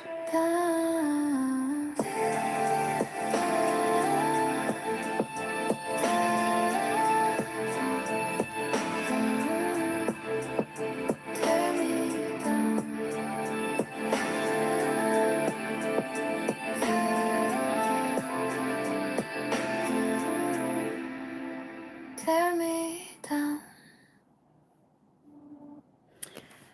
All right. News flash. Yeah. Okay. I wouldn't blame you if you don't. This was a long live. Yeah, it was 3 hours. Oh my word. Oh my word though. Hold on. So okay, this is a 12-page. Oh gosh. I might just make a video on it because I have had a long live and I probably should end this live. But Denise, thank you for the heads up. I will look at it. Depending on like where Sarah and Same Girl Different Time is at, like I may do a live. I don't know. I think they're doing a Van Zandt one right now. So yeah. No, not 12 pages of Unsealing Palms by the Sea, but like the order's 12 pages. So I need to see what he confirmed to be unsealed, which is incredibly exciting. And sorry, I think I missed a Snow Bear Steve's comment. We have very similar stories. This is so strange. I mean, we're all human beings, right? So I think there's overlap in our experiences as human beings usually. But anyways, folks, thank you so much for spending time with me. Like 3 hours and 10 minutes. Appreciate all of you. Thanks. Bye.